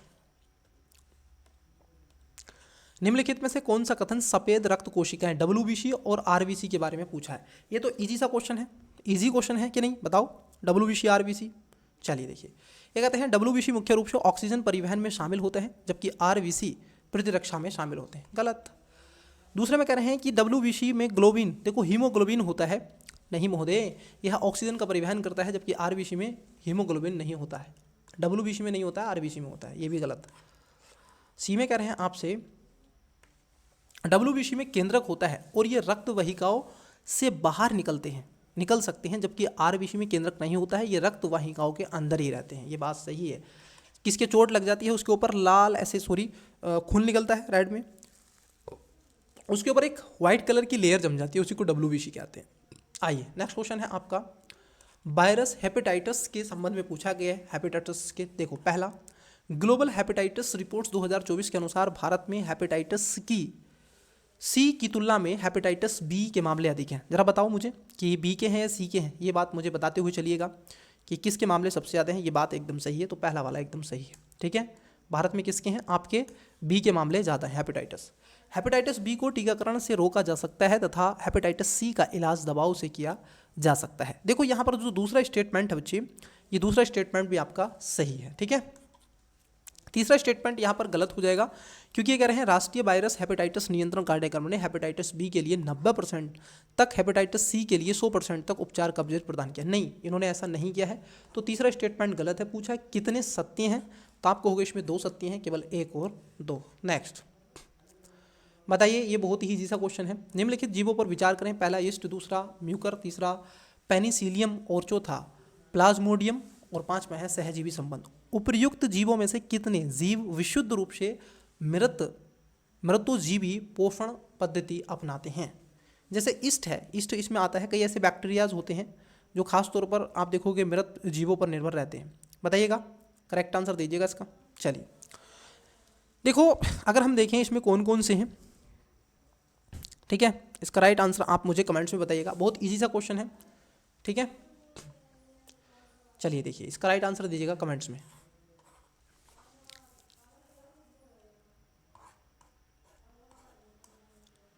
टैलन, WBC RBC के बारे में पूछ रहा है, उसका एकदम शुद्ध परिभाषा क्या है उसकी, वायरल हेपेटाइटिस, ये स्टेटमेंट है इसके, ये ऑप्शन है, ये मैंने पूछा आपसे, मोक्रो प्लाज्मोडियम, ठीक है, आपको बताना है। चलिए नेक्स्ट क्वेश्चन लेते हैं। आज की क्लास का सेकंड लास्ट क्वेश्चन है आपकी स्क्रीन पर। निम्नलिखित कथनों पर विचार करें। पहला है, जैव प्रकाशिता मुख्य रूप से स्थलीय जीवों में देखी जाती है जबकि समुद्रीय प्रजातियों में इसका पाया जाना अपेक्षाकृत दुर्लभ है। दूसरा, जैव प्रकाशीय का अनुकूली कार्य कई पारिस्थितिकी अंतःक्रियाओं तक फैला हुआ है जिसमें सरिकाओं का निवारण और शिकार को आकर्षित करना तथा या उसका पता लगाना तथा अंत्य प्रजाति संचार शामिल होता है। उपयुक्त में से कितने कथन सही हैं? केवल एक, बी केवल दो, सी एक और दो दोनों, डी ना तो एक नहीं तो। वीडियो को पोस्ट करें, करेक्ट आंसर देने का प्रयास करें। आई होप कि आपने इसका राइट आंसर दिया होगा। चलिए देखिए, अगर हम देखें इसका जो करेक्ट आंसर की बात कर ले, पहला स्टेटमेंट यहाँ पर क्या हो जाएगा, गलत हो जाएगा, क्योंकि जैव प्रकाशिता मुख्य रूप से स्थलीय जीवों में देखी जाती है जबकि समुद्रीय जीवों ऐसा नहीं है। ये दोनों में आपको देखने को मिली, क्योंकि ये जीवित जीव के प्रकाश का उत्पन्न करती है और उत्सर्जन करती है, समुद्री पारिस्थितिकी तंत्रों में कहीं अधिक प्रचलित है, विशेष रूप से गहरे समुद्र के वातावरण में। ठीक है, ये ध्यान में रखना है। गहरे समुद्र में रहने वाले लगभग 76% जीव किसी ना किसी रूप में बायोल्यूमिनेसेंस प्रदर्शित करते हैं और जिसमें मछली, जेलफिश, स्क्विड्स और प्लवक शामिल होते हैं। तो पहला गलत है। दूसरा सही है कि जैव प्रकाशिता जो प्रकाशिकी है उसका अनुकूली कार्य कई पारिस्थितिकी अंतःक्रियाओं तक फैला हुआ है जिसमें जो आपके शिकारियों का निवारण, शिकार को आकर्षित करना और उसका पता लगाना अंत्य प्रजाति संचार में शामिल होता है। तो पहला गलत है, दूसरा यहाँ पर सही हो जाएगा। ठीक है, तो right answer option number B है। आइए आज की क्लास का लास्ट क्वेश्चन की तरफ बढ़ते हैं। क्वेश्चन है आपकी स्क्रीन पर, पूर्ण रूप से आपको क्वेश्चन विजिबल हो रहा है चारों ऑप्शंस के साथ में। इसका आंसर आपको कमेंट्स में करना है। पहला है, देखिए, फोटोकेमिकल स्मोक, बहुत इजी सा क्वेश्चन है। चलिए ये भी अच्छा हुआ, आपको इजी क्वेश्चन ही मिल रहा है फोटोकेमिकल स्मोक के बारे में।